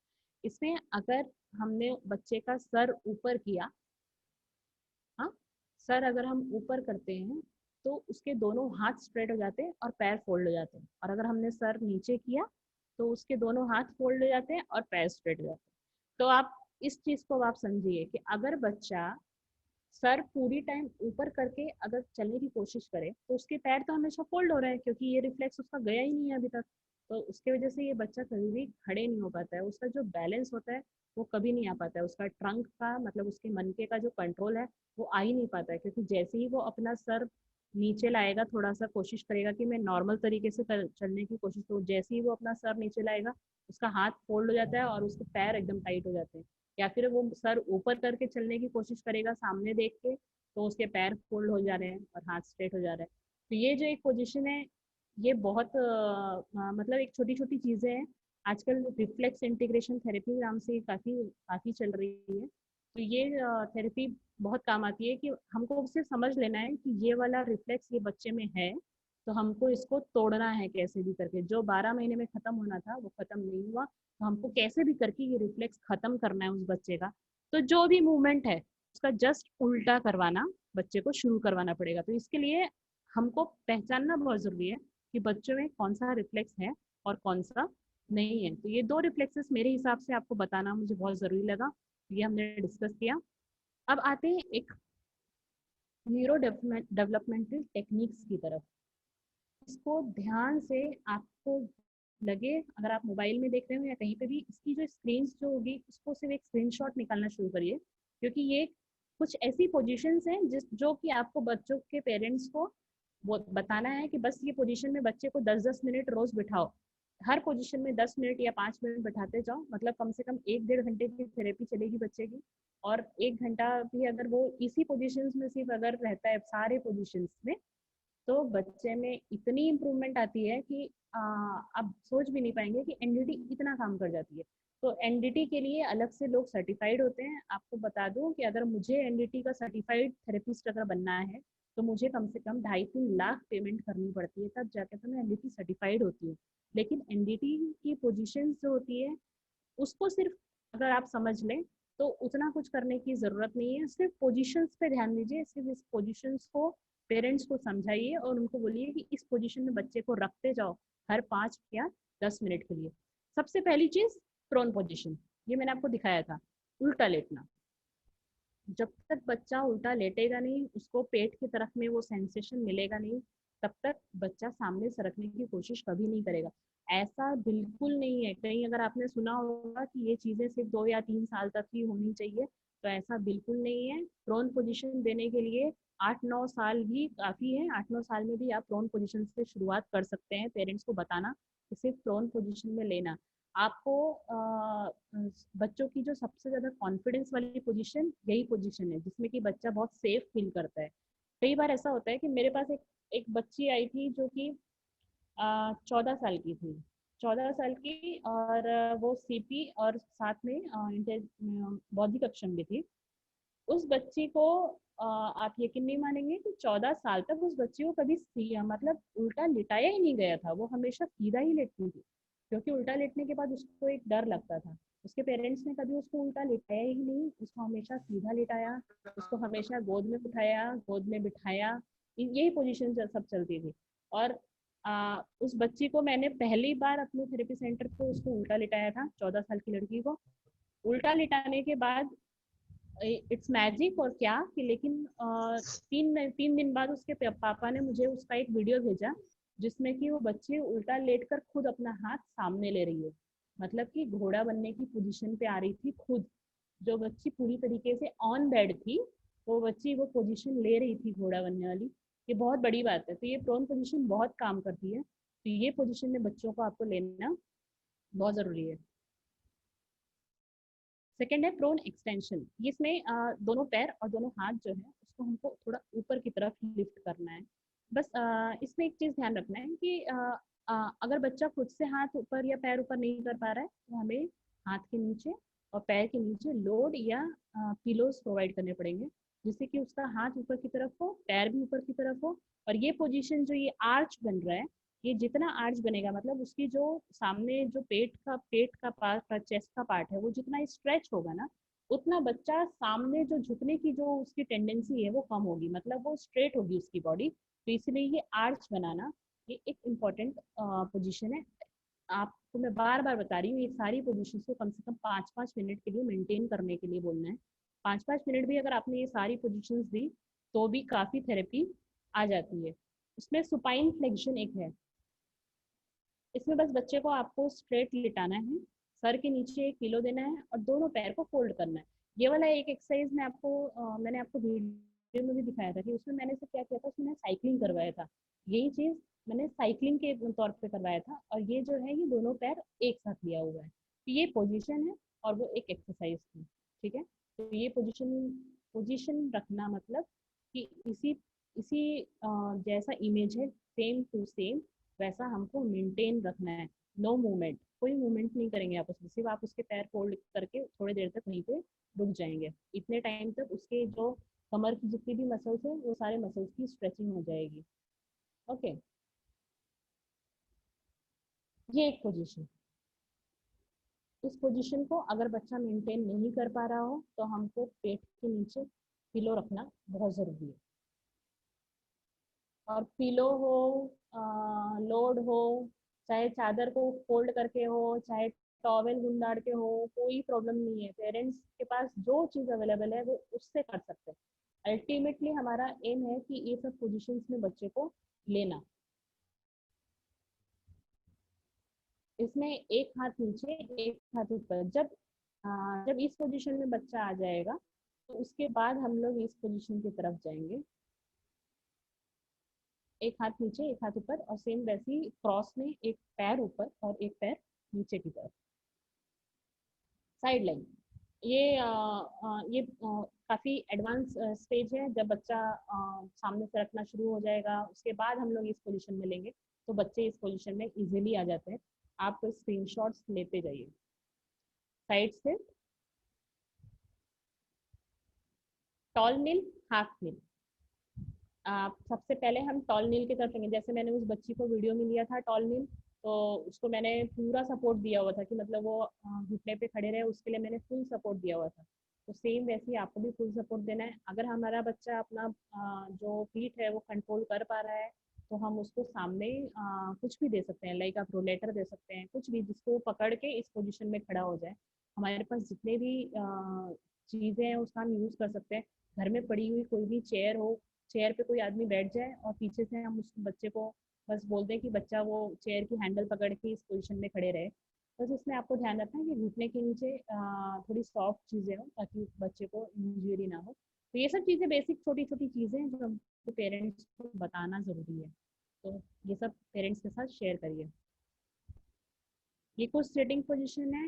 W sitting no, criss cross yes, side sit yes, long sit absolutely yes. अब ये सब पोजीशंस मैं आपको जो बता रही हूँ, जब अभी तो खैर सब बच्चे घर पे हैं, लेकिन जब स्कूलें शुरू होती है कई बार ऐसा होता है कि स्कूल में भी बच्चे जो हैं वो डब्ल्यू सिटिंग में बैठे रहते हैं और टीचर्स को ये चीज़ पता ही नहीं होती है कि हमको इस पोजीशन में बच्चे को बैठने ही नहीं देना है। तो हमको टीचर्स को बताना पड़ता है कि नहीं, आप साइड साइड में कुछ रख के स्कूलों में ये दरी रहती है, दरी दरी काफ़ी रहती है, या फिर उनके खाने के टाइम पे जब उनका मील टाइम रहता है उस टाइम पे कुछ चटाइयाँ वगैरह रहती है, वो सब चटाइयों वगैरह का यूज़ करके उनको लॉन्ग सिटिंग पोजीशन देना, मतलब थर्ड वाली पोजीशन जो है इस पोजीशन में बिठाना। या फिर अगर बच्चे के पास कॉर्नर चेयर हो तो कॉर्नर चेयर का यूज़ हो स्कूल पे या घर पे। कॉर्नर चेयर अगर नहीं है तो अपने घर का एक कॉर्नर भी आप यूज़ कर सकते हैं। पीछे एक पिलो रख के पिलो से बच्चे को आप सिर्फ बांध देंगे, किससे, दुपट्टे से, सो दैट वो उसी पोजीशन में मेंटेन रहे, साइड में गिरे ना, और पीछे भी पिलो का सपोर्ट रहेगा। ओके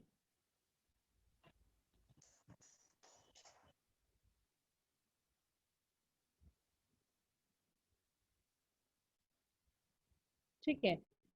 तो ये हुआ रिफ्लेक्सेस और एनडीटी से रिलेटेड। ये एनडीटी की जो मैं आपको बात कर रही थी, ये एनडीटी की जो पोजीशंस है, न्यूरो डेवलपमेंटल टेक्निक्स है, नाम से ही समझ में आ रहा है न्यूरो डेवलपमेंट टेक्निक, मतलब बच्चे का जो डेवलपमेंट हो रहा है वो न्यूरल लेवल तक जाएगा, मतलब उसको मतलब ब्रेन तक उसका सारा मैसेज ब्रेन तक पूरा चैनलिंग होगा, जिससे कि वो पोजीशंस आने के बाद बच्चा वो पोजीशंस कभी नहीं भूलेगा और वो पोजीशंस में इजीली आ जाएगा।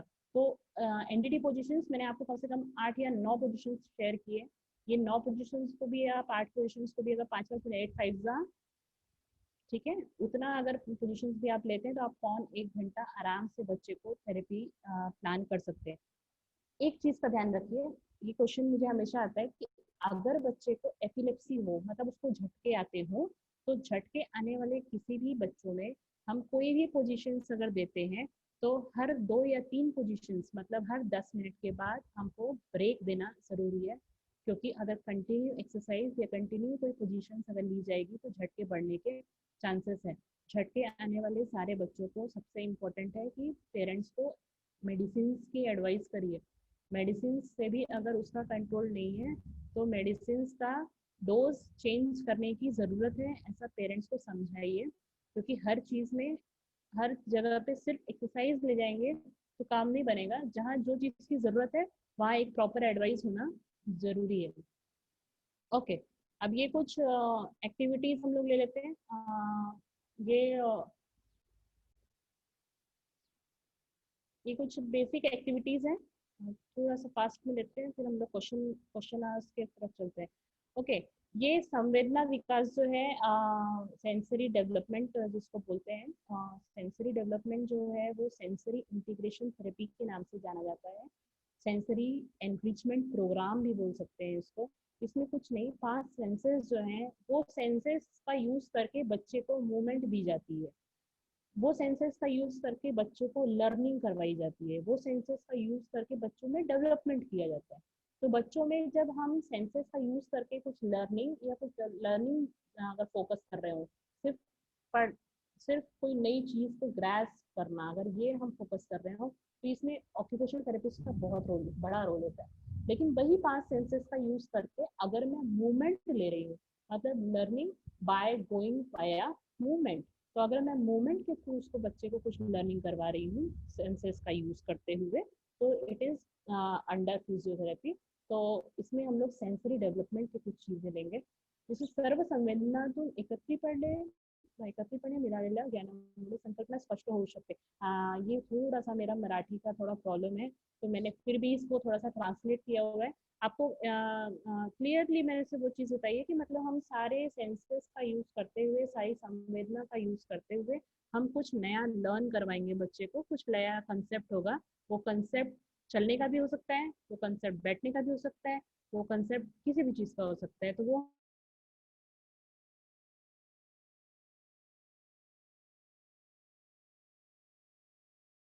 या फिर एकीकरण जिसको बोलते हैं, सेंसरी इंटीग्रेशन या एनरिचमेंट। इसमें श्रवण, दृश्य, गंध, स्व। मेरी आवाज आ रही है? हेलो। कंटिन्यू मैडम, आ रही है आवाज। ओके, ये यहाँ पे थोड़ा नेट का इशू बता रहा है। अच्छा, सेंसरी इंटीग्रेशन में ये श्रवण, दृश्य, गंध, स्व, स्पर्श, वेस्टिबुलर, ये सब चीजें मैंने नोट डाउन कर रखी है। लेकिन श्रवण, दृश्य, गंध, स्व, ये 4 चीजें जो है ये आप लोग काफी अच्छे से समझ पाएंगे, क्योंकि ऑडिटरी, विजुअल, ये हमारे पास इस टाइप के लर्नर्स होते हैं। आपको सबको ये चीजें पता है। एक नई चीज अगर मैं कुछ इंक्लूड करूंगी तो वो होगा वेस्टिबुलर सेंस, वेस्टिबुलर। ठीक है,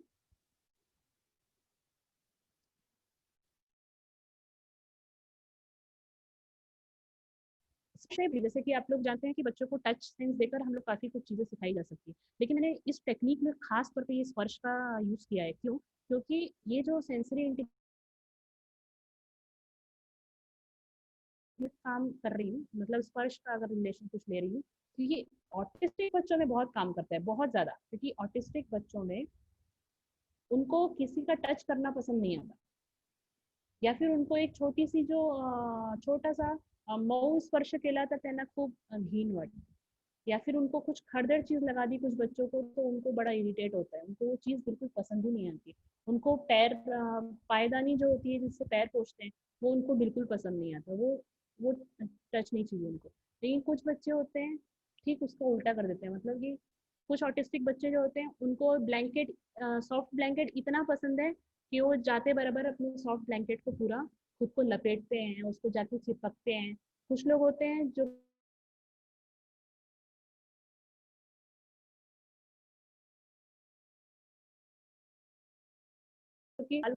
तो मतलब वो अपना एक टेक्टाइल्स का जो उनका सेंसरी नीड है, स्पर्श का जो एक सेंसरी नीड है, वो कंप्लीट करने की पूरी कोशिश करते हैं ऑटिस्टिक बच्चे। ऑटिस्टिक बच्चे हर सेंस को, उनका एक रिक्वायरमेंट है, उनका एक नीड है, उनकी एक गरज आहे, त्यांची गरज फक्त ओळखा आणि त्या हिशोबाने आपण त्यांना सेन्स पुरवा।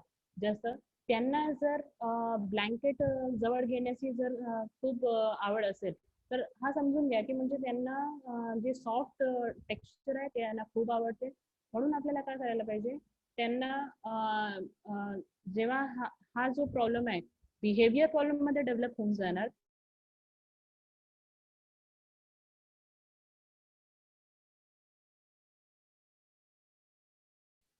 ठीक है। जैसे कि मैंने अगर किसी बच्चे को पहले ही ब्लैंकेट, सॉफ्ट ब्लैंकेट के 10 मिनट तक कंटिन्यू उसको टच दे दिया कंटिन्यू, तो वो 10 मिनट तक उसको टच देने के बाद उसकी नीड कंप्लीट हो गई उस टाइम की, मतलब अब वो 6-7 घंटे तक वो कुछ नहीं करेगा, वो जाके वैसी चीजें टच ही नहीं करेगा। तो जो पेरेंट्स को जो प्रॉब्लम लगती है, पेरेंट्स कंप्लेन क्या करते हैं कि हमारा बच्चा जा जा के मैडम कभी भी कहीं भी जाएगा तो किसी का भी साड़ी का बदर उठाकर खुद को छूने लगेगा, पोछने लगेगा। तो वो एक्चुअली वो बच्चे का बिहेवियर प्रॉब्लम नहीं है, वो उसकी एक सेंसरी नीड है, और उस सेंसरी नीड को एक प्रॉब्लम बनने से पहले हमको कंप्लीट करना जरूरी है। ये सेंसरी एक सेंसरी बोर्ड बनाया हुआ है मैंने, यहाँ पर टेक्सचर बोर्ड है, ये आपको दिख रहा है। इसमें से ये जो फर्स्ट वाला है ये मेरी क्लिनिक का टेक्सचर बोर्ड है और मैंने खुद डेवलप किया हुआ है, और ये एक हाईफाई थोड़ा सा कहीं सेंटर से उठाया हुआ है। तो हमारे पास पेरेंट्स जो है, पेरेंट्स के पास जो मेरा फर्स्ट वाला है जो क्लिनिक वाला, ये सब चीज़ें आराम से मिल सकती है। इसमें पायदान का ज़्यादा यूज़ किया हुआ है, जितने भी पायदान है अलग अलग टेक्सचर्स मैंने फील कराए हैं उसमें। तो बच्चे को 5-5 मिनट तक ये सेंसेस देना चाहिए बस, लेकिन आपको ये पहचानना है कि बच्चे को कौन सी सेंस चाहिए, खड़दड़ वाली चाहिए कि सॉफ्ट वाली चाहिए। तो वो वाली जो सेंस है वो आप 10 मिनट के लिए दे दो या 5 मिनट के लिए दे दो, 50 स्ट्रोक्स दे दो, 60 स्ट्रोक्स दे दो, और उसके बाद फिर वो स्टॉप कर दो। फिर बच्चा फिर उसके पेरेंट्स को बता दो कि अब इसके बाद आप 12-8-9 घंटे बाद आप फिर से ये चीज़ करोगे। तो इससे क्या होगा कि बच्चे की जो डेली जो नीड है ना सेंस की, वो खत्म हो जाएगी। तो उसका जो बिहेवियर इशू जो होता है ना, वो डेवलप नहीं होगा। तो ऑटिस्टिक बच्चे में इस तरीके से हम उसकी सेंसरी नीड कंप्लीट करते हैं। ये दूसरा है वेस्टिबुलर, जो बताना जरूरी था। शरीर के दोनों भाग का जानी होना, जैसे कि अगर आप अभी बैठे हुए हैं तो आपको पता है कि आपका लैपटॉप कहाँ है, आपका एक हाथ कहाँ हिल रहा है। जैसे मैं बात कर रही हूँ तो मुझे पता है कि मेरा एक हाथ कहाँ मूव हो रहा है, मेरा एक हाथ कहाँ रखा हुआ है, मैंने चेयर पे टेका लेके रखा है क्या, मैंने पीछे टेका लिया हुआ है क्या, ये सब समझ में आ रहा है मुझे। तो ये जो होता है एक वेस्टिबुलर सेंस होता है, मतलब मेरी खुद की बॉडी का सेंस होना, मुझे पता रहना कि मेरे जॉइंट्स कहाँ हैं, मेरी हलचल क्या है, ये सब मुझे पता रहना। ये चीज़ें इन बच्चों में नहीं होती है। आप नोटिस करते होंगे कि ये बच्चे कभी कभी अपने हाथ कंटिन्यू ऑटिस्टिक बच्चे हिलाते रहते हैं, मतलब हम बोलते हैं कि वो फैनिंग कर रहे हैं, दो अपने हाथ से खुद को हवा कर रहे हैं या लाइट से खेल रहे हैं, ऐसा कुछ लगता है।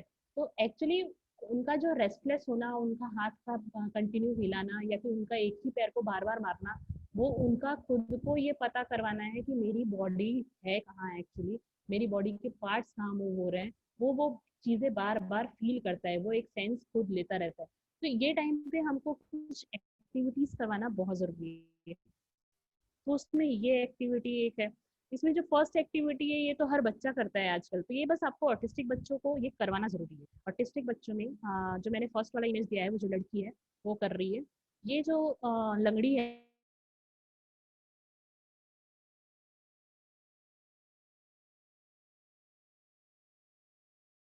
ऑटिस्टिक बच्चों में सिंगल पैर पे लंगड़ी करना सबसे डिफिकल्ट टास्क होता है, वो बच्चा ये कंप्लीट कर ही नहीं सकता। तो ये एक एक्टिविटी हम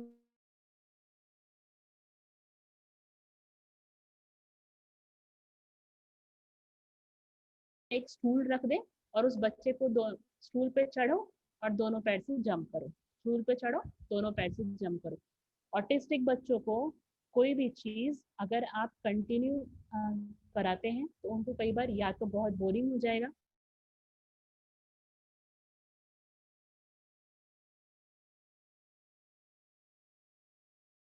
जैसे कि वहां पे कम लिखा है, फिर 9867 लिखा है, तो मैं क्या करूंगी कि कम 9867 जो है, 7 की जगह 7,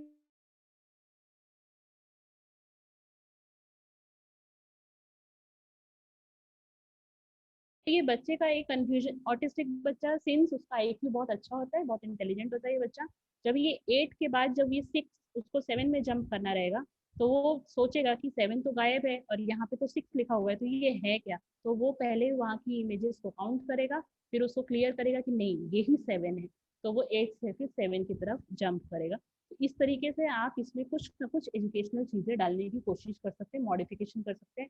ये सब हम एक्सपर्ट्स की टोटली हम एक्सपर्ट्स की टेक्निक्स पे हैं, पेरेंट्स इतना नहीं कर पाते हैं, तो हमको ये सब चीज़ें थोड़ा सा रेडीमेड पेरेंट्स को प्रोवाइड करना पडेगा की हाँ याचं तर आपण असं करू शकतो, याचं एक काम करा, असं करून टाका।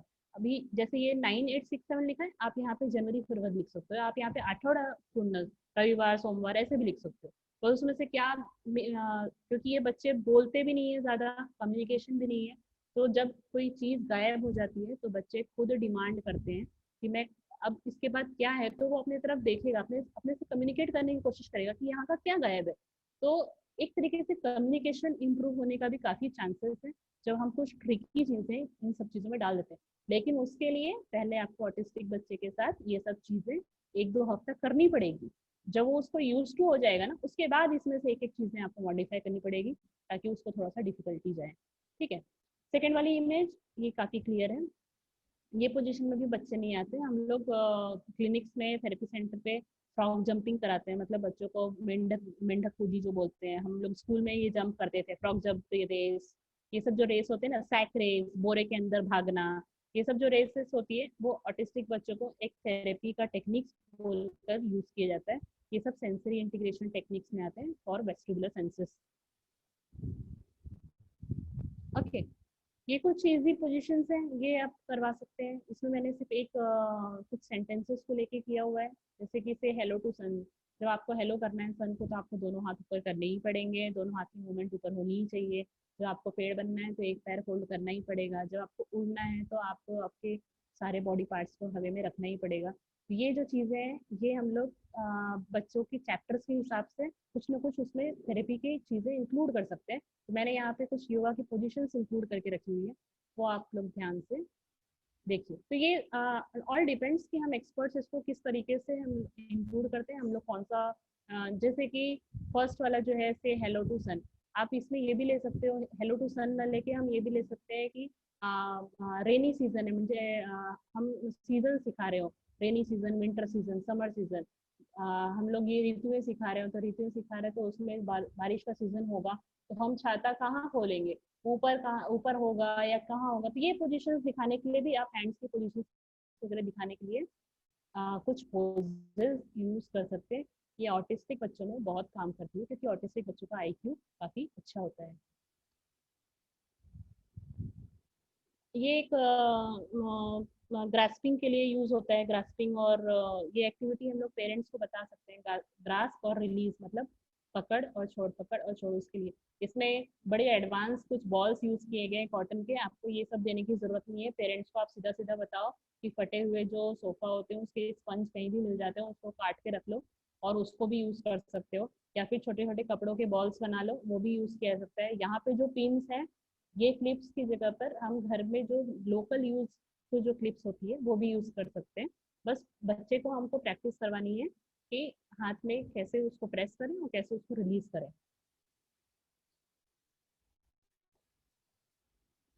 ये काफी स्पेशल एजुकेटर्स परफॉर्म करते होंगे। ये एक एक्टिविटी है जिसमें कि आप कोई भी शेप दो और बच्चे को वो करने को बोलो।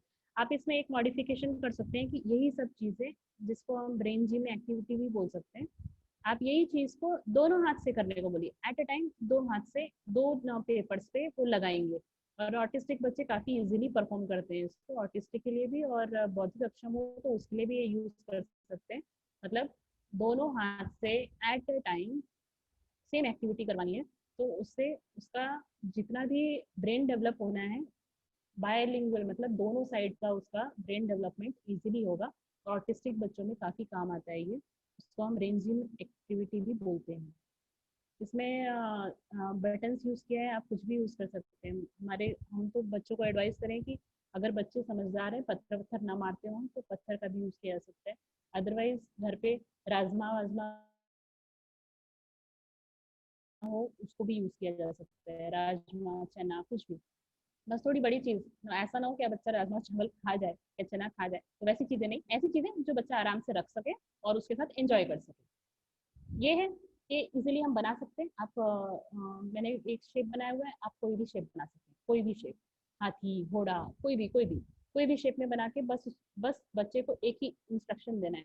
ऑटिस्टिक बच्चों में एक साथ दो इंस्ट्रक्शन फॉलो करवाना ये भी बहुत बड़ी बात होती है, तो इसमें बस दो इंस्ट्रक्शन आपको देना है। बच्चा तेरे को ये रस्सी डालनी है, एक भी होल छूटने नहीं चाहिए, बस इतना इंस्ट्रक्शन, मतलब एट अ टाइम दो इंस्ट्रक्शन, रस्सी डालनी और होल छूटने नहीं चाहिए। बस आपको ये देखना है कि बच्चा इसको कितना फॉलो करता है, और जितने बार आप शेप्स चेंज कर जाओगे बच्चा ये एक्टिविटी को एंजॉय करेगा, कोऑर्डिनेशन इंप्रूव होगा। आई हैंड कोऑर्डिनेशन के लिए बहुत ज़रूरी है, ये आप लोग जानते हैं शेप्स के हिसाब से शेपिंग। ओके, तो ये कुछ सेंसरी एक्टिविटीज थी जो मैंने आपके साथ अभी डिस्कस किया। अब एक लास्ट स्लाइड, उसके बाद हम लोग क्वेश्चन आंसर की तरफ। ये बड़ा इंपॉर्टेंट चीज़ लगता है मुझे, क्योंकि हम जहाँ भी जाते हैं ना वहाँ पे ये चीज़ें डिस्कस होती है कि मॅडम जो म्हणजे बेडवर झोपून आहे त्याच्यासाठी काय, सू शी करता येत नाही, कंट्रोल नाही, तर त्याच्यासाठी काय करायचं, खूप इम्पॉर्टंट आहे हा। सू शी बेडवर करणारे मुलं हे म्हणजे दो टाइप के हो सकते हैं। एक तो ये जिनको जानीव हो रही है, जिनको पता चल रहा है कि मुझे सूशी आ रही है, तो वो लोगों का कुछ ना कुछ एक्सप्रेशन वगैरह दे देंगे। कुछ होते हैं जिनको जानीव ही नहीं हो रही है, उनको पता ही नहीं चल रहा है कि क्या हो रहा है उनके साथ। तो ये सब चीज़ों में ना तीन इम्पॉर्टंट पॉईंट्स हैं। जसं सूशीची जाणीव नसल्यामुळे सर्व क्रियांचा वेळेची नोंदी ठेवणे हा खूप इम्पॉर्टंट आहे। मुलांचा हावभावची नोंदी ठेवणे हा पण इम्पॉर्टंट आहे, आणि मुलांचा दैनिक वेळेनुसार नियोजन तयार करणे हा पण खूप इम्पॉर्टंट आहे। हा 3 पॉईंट जर लक्षात ठेवलं की आपण पेरेंट्सला सांगू शकतो की हा 3 पॉईंट फक्त तुम्ही लक्षात ठेवा आणि त्यांना एक वेळापत्रक बनवून द्या. तुम्हाला वेळापत्रक दिसत आहे?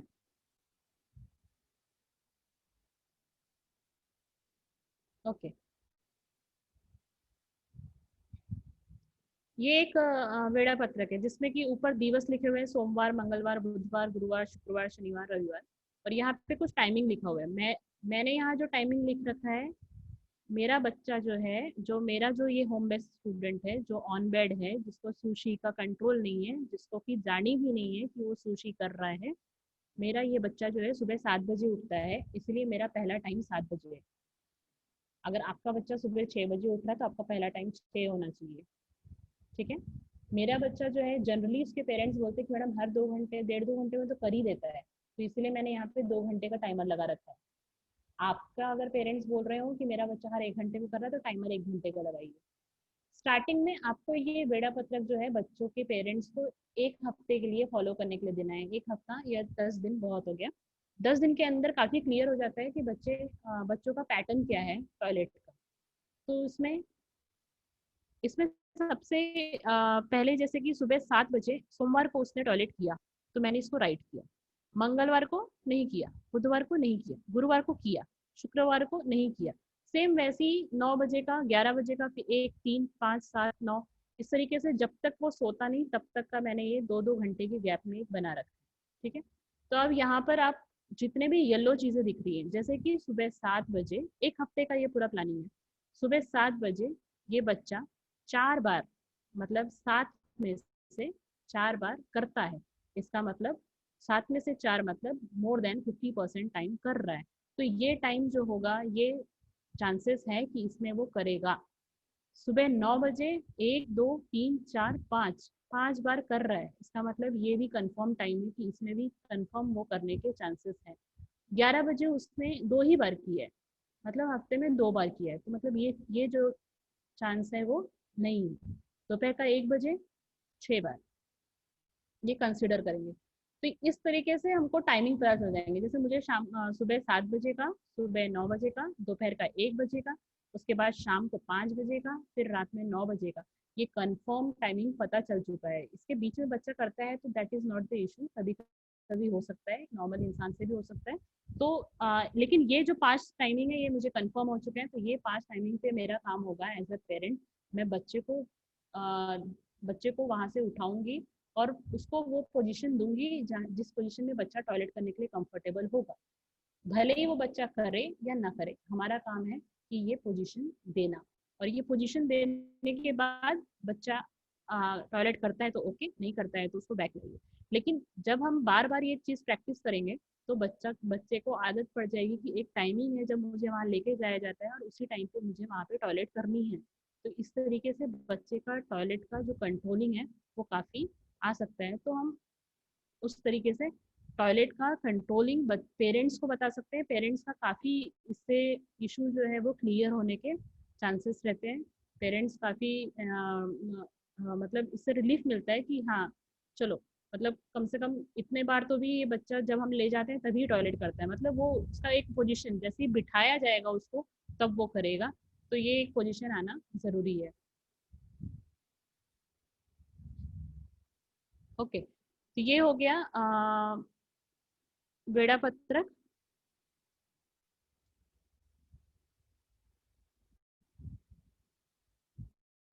ओके. तो इस तरीके से आप होम बेस्ड बच्चों का एक प्लानिंग कर सकते हैं उनके टॉयलेट और इसके कंट्रोल के लिए भी. तो ऑलमोस्ट मैंने सब कुछ कंप्लीट करने की कोशिश की है. लेकिन एक चीज़ रह गई है. हम लोग ओरल मोटर के बारे में बात करेंगे. लाड़ गड़ना जिसको बोलते हैं, बच्चों में लाड़ गड़ता है. इन्हीं बच्चों में लाड़ गड़ने का होम बेस्ड बच्चों में काफ़ी प्रॉब्लम होता है, सिटी बच्चों में प्रॉब्लम होता है. तो लाड़ गड़ने के इसमें कुछ ओरल एक्सरसाइजेज हैं. जैसे कि हम बच्चे के पेरेंट्स को बता सकते हैं कि 2 मिनट के लिए ये मूवमेंट, गाल की मूवमेंट करना, फिर अपर लिप को नीचे की तरफ लाना और लोअर लिप को ऊपर की तरफ इस तरीके से मूवमेंट करना. ये 3 मूवमेंट जो है, ये मूवमेंट पेरेंट्स को आप समझाइए. पेरेंट्स को ये बताइए कि बच्चे के मुंह से पेपर को फूकना,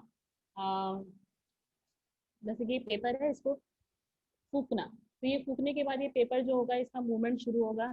अगर बच्चे के मुंह में थोड़ा पावर अच्छा है तो बलून बलून फुगाना, सीटी बजाना, सीटी जो छोटी छोटी सीटियाँ आती है वो सब बजाना, ये सब चीज़ें बच्चों की ओरल मोटर मतलब जितनी भी ओरल चीज़ें हैं, मुंह की जितनी भी मसल्स हैं उसको कंट्रोल करता है, उसको एक्टिव रखता है, जिससे कि बहुत ज़्यादा सलाइवेशन नहीं होता है, सलाइवा बच्चा अंदर खींचना शुरू करता है। एक बहुत छोटी सी ट्रिक है कि मतलब हम ओठ के पीछे में ये रखें, शहद रखें या कोई भी शक्कर की चीज़ हो, शक्कर का चाशनी हो या कुछ भी, ओठ के पीछे में सिर्फ रखना, जिससे कि बच्चा उसको मीठा समझ के उसको अंदर खींचेगा, तो उस तरीके से पूरा थूक अंदर लेने की कोशिश करेगा। इतना ही नहीं, आपको ये चीज़ एक बार करने के बाद कुछ दिनों में अगर आपको दिखता है कि सलाइवा ज़्यादा बढ़ रहा है, तो शक्कर वाली जो चीज़ है, टेक्निक है, उसको आपको बंद करना पड़ेगा, कि कुछ कुछ बच्चों में इसका एडवर्स इफेक्ट होने के चांसेस भी हैं। और एक हम कर सकते हैं कि उंगली में कॉटन कॉटन का कपड़ा पूरा लपेट कर उसको सुबह ब्रश करते टाइम पूरे गम्स में, पूरे अंदर मसूड़ों में और गाल के आजू बाजू में पूरा टच कराएं, जिससे कि जितने भी उसके गाल के अंदर के सेल्स हैं वो एक्टिव हो और वो सलाइवा अंदर खींचना शुरू करें। तो ये कंप्लीट होता है इन बच्चों में बेसिक कुछ प्रॉब्लम से। नाउ यू आर ओपन, आप लोग मुझे क्वेश्चंस पूछ सकते हैं। आई होप आप लोग को काफ़ी कुछ क्लियर हुआ हो, और कुछ रह गया हो तो आप मुझे क्वेश्चंस भी पूछ सकते हैं। Okay, thank you. धन्यवाद मॅडम. अगदी चांगल्या प्रकारे मागील 1.5 पावणे 2 तासापासून तुम्ही चर्चा घडवताय. अगदी चांगल्या प्रकारे समजून सुद्धा सांगताय. अनेक ॲक्टिव्हिटी अशा आहेत ज्यामध्ये कुठल्याच खर्चाची काहीच बाब म्हणजे आवश्यकता नाही. ज्या घरी आहे वस्तू त्या वस्तू वापरून, आपल्या परिसरातील वस्तू वापरून आपण घेऊ शकतो. मॅडम, प्रश्नाला सुरुवात करण्यापूर्वी एक विचारावंसं वाटतं मला की थेरपी देताना ज्यावेळेस घरामध्ये आपण, जब हम घर में पेरेंट्स या मराठी स्पेशल टीचर्स को या कोई भी घरी जे कोणी आहेत किंवा व्यावसायिक आपण ज्यावेळेस पण जातो शाळेवर किंवा आपल्या सोबताली आले, पालकांच्या सानिध्यामध्ये मुलं आले, त्यावेळेस थेरपीचे देत असताना काही चुका होऊ शकतात किंवा होऊ शकतात का, किंवा मग त्याच्यामध्ये काही त्रास होऊ शकतो का, किंवा मुलांना जखमा वगैरे काही होऊ शकतात का, ज्यामुळं आहे ती स्थिती बिघडू नये यासाठी काय काळजी घ्यावी लागेल मॅडम? हाँ, इसलिए मैंने हर एक्सरसाइज करवाते टाइम या बताते टाइम एक चीज़ बहुत फोकस किया कि अगर बहुत ढीलापन हो, बच्चे के पेरेंट्स अगर पहले से कंप्लेंट कर रहे हो कि इसके बहुत बार फ्रैक्चर्स होते हैं, या फिर पेरेंट्स कभी कभी बताते हैं कि जैसे हार्ड न कड़कड़ वाजतात, ऐसा कुछ बता रहे हो, तो उस टाइम पे पेरेंट्स के हिस्ट्री के हिसाब से बच्चों को एक्चुअली टच करना उतना सेफ नहीं होता। टच इन द सेंस कोई एक्सरसाइज देना सेफ नहीं होता। लेकिन मैंने आपको बार बार एक चीज़ फोकस की कि जो एनडीटी की पोजीशंस हैं जिसमें कि आपको हाथ लगाने की ज़रूरत ही नहीं है, एक पोजीशन देना है बच्चे को, एक बच्चे को एक पोजीशन देनी है और वो पोजीशन पे सिर्फ मेंटेन करवाना है, इसमें आपको कोई स्ट्रेचिंग नहीं करनी है, कुछ नहीं करना है। तो ये जो एनडीटी की पोजीशंस है ना, उसको जितना ज़्यादा फोकस करेंगे सब लोग उतना इम्पोर्टेंट है। मैं बार बार ये चीज़ फोकस कर रही थी कि जितनी भी एक्सरसाइजेस मैंने करवाई है, जो मैंने वीडियो शो किया है, उसमें वीडियोस में सिर्फ सेफ एक्सरसाइजेस जो थी वो एंकल की थी, घुटने की थी, कुछ ऐसी सेफ एक्सरसाइजेस है जिसमें मैंने हाथ लगाया है बच्चे को। और जहाँ हाथ लगाया है वहाँ पे पेरेंट्स को आपको पूछना ज़रूरी बनता है कि पेरेंट्स आपको बताएं कि इसके पहले कभी बच्चे के पैर फ्रैक्चर हुए हैं क्या, ये हुआ है क्या, या कड़ काही वाजते का या त्रास होते का, ये पहले से ही पेरेंट्स बता देते हैं। तो उस हिसाब से हम लोग वो एक्सरसाइजेस परफॉर्म नहीं करते। और इसीलिए फॉर स्पेशल एजुकेटर्स, फॉर तज्ञ, आप लोगों के लिए सबसे सेफ अगर कुछ है तो वो है सेंसरी एक्टिविटीज और एनडीटी पोजिशंस। धन्यवाद मॅडम. मी आमचे आदरणीय सर भापकर सरांना विनंती करतो की पुढचे प्रश्न आणि पुढच्या सत्रासाठी आपण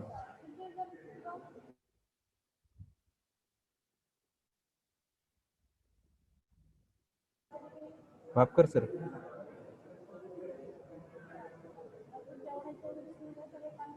हॅलो, ठीक आहे. तोपर्यंत सर बहुतेक कनेक्ट नाहीत. प्रत्येक तालुक्यातून समावेश झालेले शिक्षक आणि विशेष तज्ज्ञ यांना सर्वांना, पालक त्याचबरोबर, आपले प्रश्न असतील तर आपण विचारावेत. ज्यांना रेंजचा प्रॉब्लेम आहे, ज्या ठिकाणी आवाज पोहोचू शकणार नाही असं वाटत असेल, त्यांनी चॅट बॉक्समध्ये सुद्धा प्रश्न ठेवू शकता. त्याला अनुसरून आपण या ठिकाणी चर्चा करूया. मोगे सर, काही विचारायचे का सर? मॅडम नमस्कार. नमस्कार सर. मॅडम मी अहमदपूरून बोलतोय, मोगे. हं.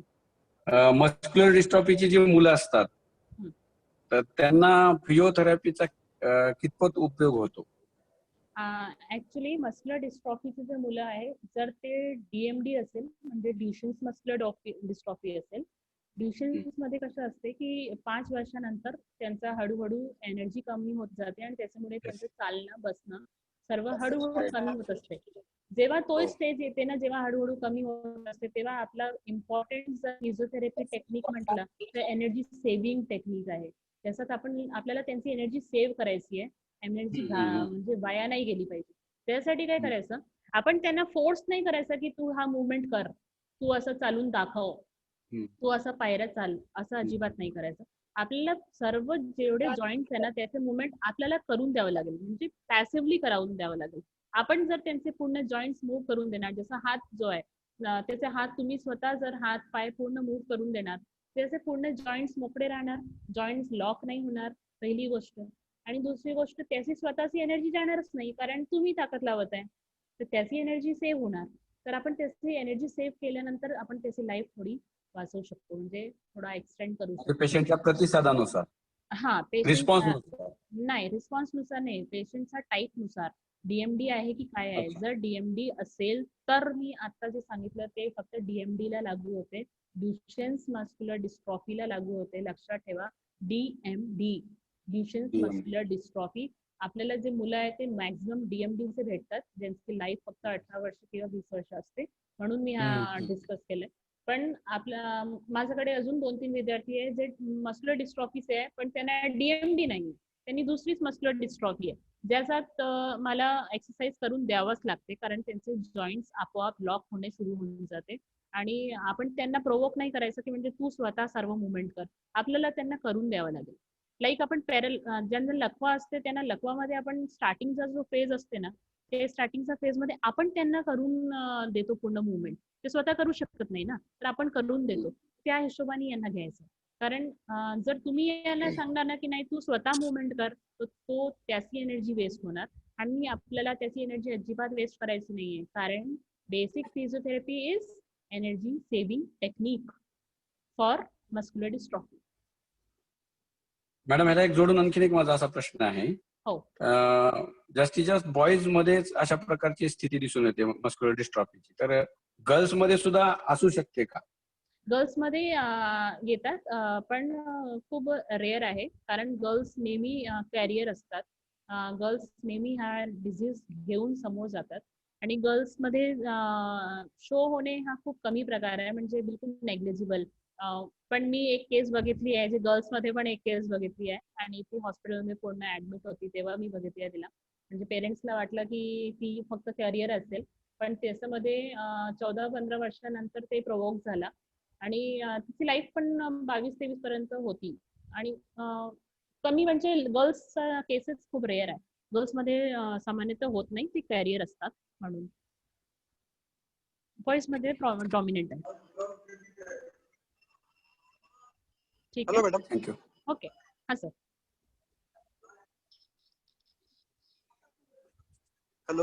हॅलो, हा सर बोला.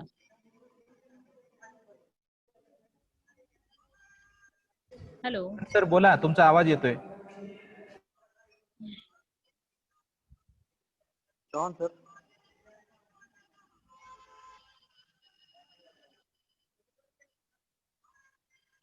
हॅलो अखंड सर. बोला बोला. रेंजचा प्रॉब्लेम आहे वाटतं. तोपर्यंत आणखी दुसरा कोणाचा प्रश्न असेल तर पुढचा प्रश्न घेऊ आपण.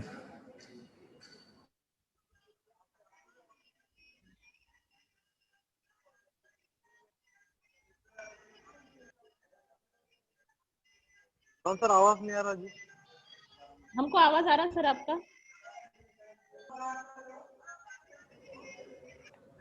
अखंड सर, आपकी आवाज आ रही है, आप बोलिए.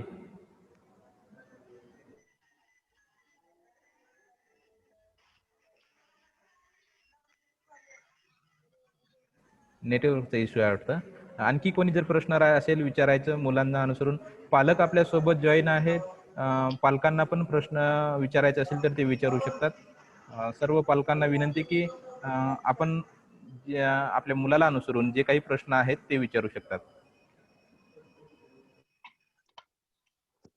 हॅलो, नमस्कार मॅडम. हाँ सर. मी बोलिए, आलिम बोलिए. शेख आहे. हां. मॅडम, माझा प्रश्न असा होता की जे आपण सीपी आणि एमडी मुलांना थेरपी देतोच, हम्म. परंतु जे मुलं त्यांचा हात जळालेला आहे अशा मुलांसाठी थेरपी हे कारगर सिद्ध होऊ शकते का? हाँ.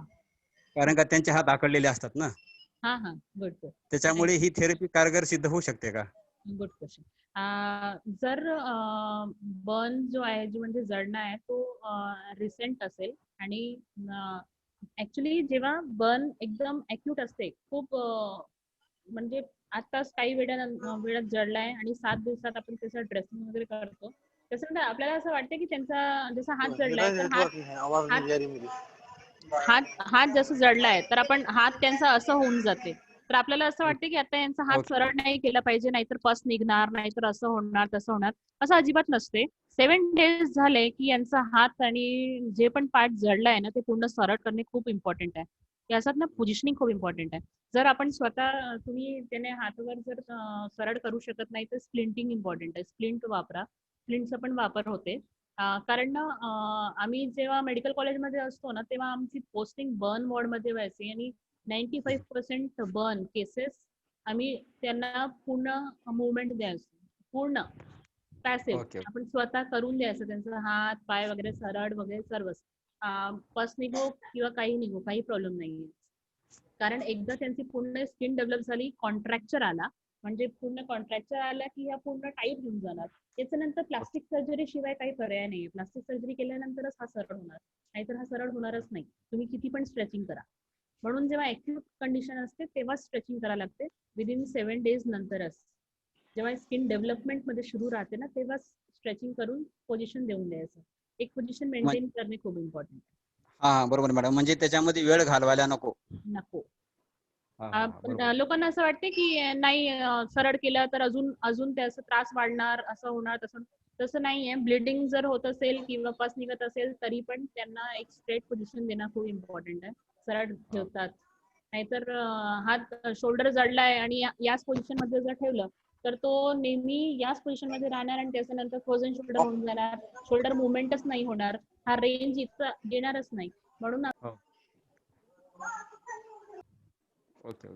जेव्हा त्याचे हात जळून असते तेव्हाच आपण 7 दिवसानंतरच लगेच त्याचा हात असं वरती बांधून देतो या पोझिशन मध्ये, म्हणजे त्याचा हात ऍटलिस्ट इथपर्यंत तरी नेहमी गेला पाहिजे.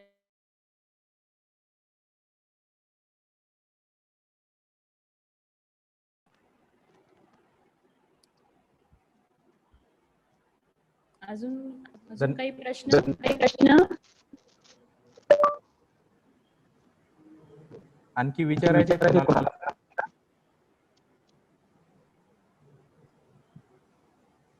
धन्यवाद मॅडम. सगळेजण बोलायचंय का? कोणाला कोण आहेत? बोलणार आहेत का? पालक आहेत का कोणी? नाही सर. हा बोला. नाही सर, नाही बोलत. ऐकत आहे सर. बोला सर. ठीक आहे, धन्यवाद मॅडम. अगदी हा बोला सर, बोला. अखंड सर बोला.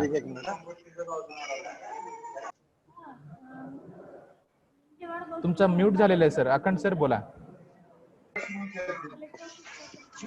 Hello sir. हाँ बोलिए. जवान सर, आवाज आ रही क्या? आ रही सर, बोलिए.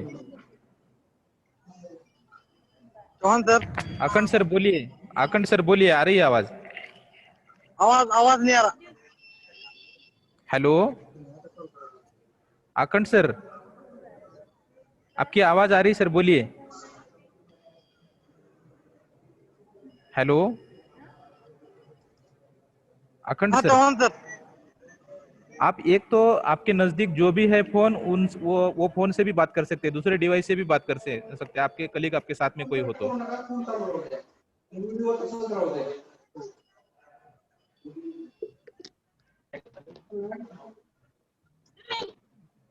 आकांठ सर, कोई परेशानी हो तो आपका क्वेश्चन चैट बॉक्स में भी रख सकते हैं सर। आता चालेल का? हॅलो, बंद करायचं. बंद करा. आता तुम्ही जा बरोबर. आता हे करा लवकर. त्यांचा नेटवर्कचा प्रॉब्लेम आहे वाटतं सर. धन्यवाद मॅडम. एक चांगलं सेशन तुमच्यामुळे आम्हाला ऐकायला मिळालं. मागच्या अनेक वेळापासून म्हणजे जवळपास आम्ही स्वतःहून तर तुमच्या सोबत राहिलेले सांगितलं म्हणजे तुमचे सेशन ऐकलेले, परंतु आज या ठिकाणी ऐकायला खूप खूप सेशन सर्वात महत्वाचं म्हणजे फिजिओथेरपीला अनुसरून सगळ्या गोष्टी प्रत्यक्ष शिक्षणाशी लिंक करून शालेय वर्गामध्ये लिंक करून आपण सांगितलं. आपण अगदी अंतिम टप्प्याकडे जात आहोत. अंतिम टप्प्याकडे जात असताना त्या अगोदर मी शिखर संस्थेचे प्राचार्य सन्माननीय अनिलजी मुरकुटे सरांना विनंती करतो की आपणास काही बोलायचं असेल, काही जोडायचं असेल, काही सांगायचं असेल तर कृपया आपण याला जोडावे सर. मुरकुटे सर.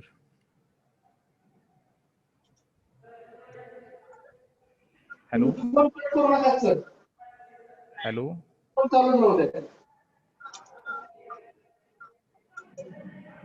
हॅलो दिसत नाही तू साहेब. सर साहेब आहेत का? ठीक आहे. धन्यवाद. आजच्या सत्राचं समारोप करण्यासाठी मी मोगे सरांना विनंती करतो की कृपया आजच्या सत्राचं समारोप करावं. चंद्रकांत मोगे सर, अहमदपूर तालुका. आवाज येतोय सर? येतोय सर आवाज, बोला. थोडं पाऊस आहे आमच्याकडे. गेली 6-7 महिन्यापासून ज्या महामारी सोबत आपण लढतो आहोत, या एक प्रकारचे अप्रत्यक्ष युद्धजन्य परिस्थिती आहे आणि त्या परिस्थितीमध्ये देखील आपला समावेशित शिक्षणाचा जो रथ आहे तो फसला नाही पाहिजे, पुढे गतिमान पद्धतीने गेला पाहिजे. एका ठिकाणी कवीने म्हटलेलं आहे, थांबला तो संपला.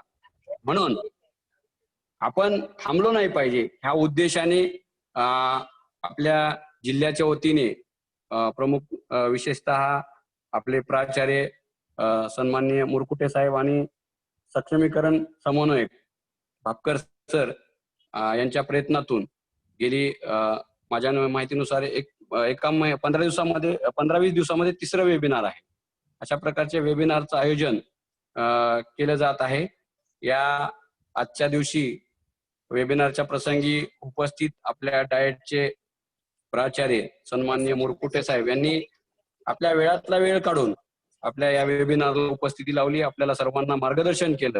त्याबद्दल आपल्या सर्वांच्या वतीने साहेबांचं मी मनापासून आभार म्हणणार नाही, ऋण व्यक्त करतो. कारण आपल्याला सतत भेटायचं, मी कोणाचे आभार व्यक्त करणार नाही. आभार व्यक्त केले की आपण एकदा आभार व्यक्त केले पुन्हा आपल्याला भेटायचंच नाही. तर ऋण जर व्यक्त केलं आपण एकमेकाच्या ऋणात जर राहत राहिलो तर कारण आपण एकमेकाला पुन्हा भेटणार आहोत. त्यामुळं साहेबांची ऋण व्यक्त करतो. त्यानंतर साहेबांसोबत डाएट मुरुडचे ज्येष्ठ अधिव्याख्याता साहेब असो, अधिव्याख्याता साहेब, विशेष सहाय्यक, ह्या सर्वांनी देखील या वेबिनारसाठी उपस्थित लावली असेल तर त्यांचे देखील मी आपल्या सर्वांच्या वतीने ऋण व्यक्त करतो. तसेच आज विशेषतः आपल्याला प्रमुख मार्गदर्शन करण्यासाठी ज्या मॅडम सुनीता कुशवाहा मॅडम, ज्यांचं नाव संबंध महाराष्ट्रामध्ये माझ्या माहितीनुसार सिटी ट्रेनिंग मध्ये सुद्धा मॅडमचं इन्व्हॉल्वमेंट होतं आणि तसेच मागच्या एका वेबिनार मध्ये मॅडम होत्या किंवा फेसबुक लाईव्ह संवादाच्या माध्यमातून मॅडमनी महाराष्ट्राला मार्गदर्शन केलेलं आहे.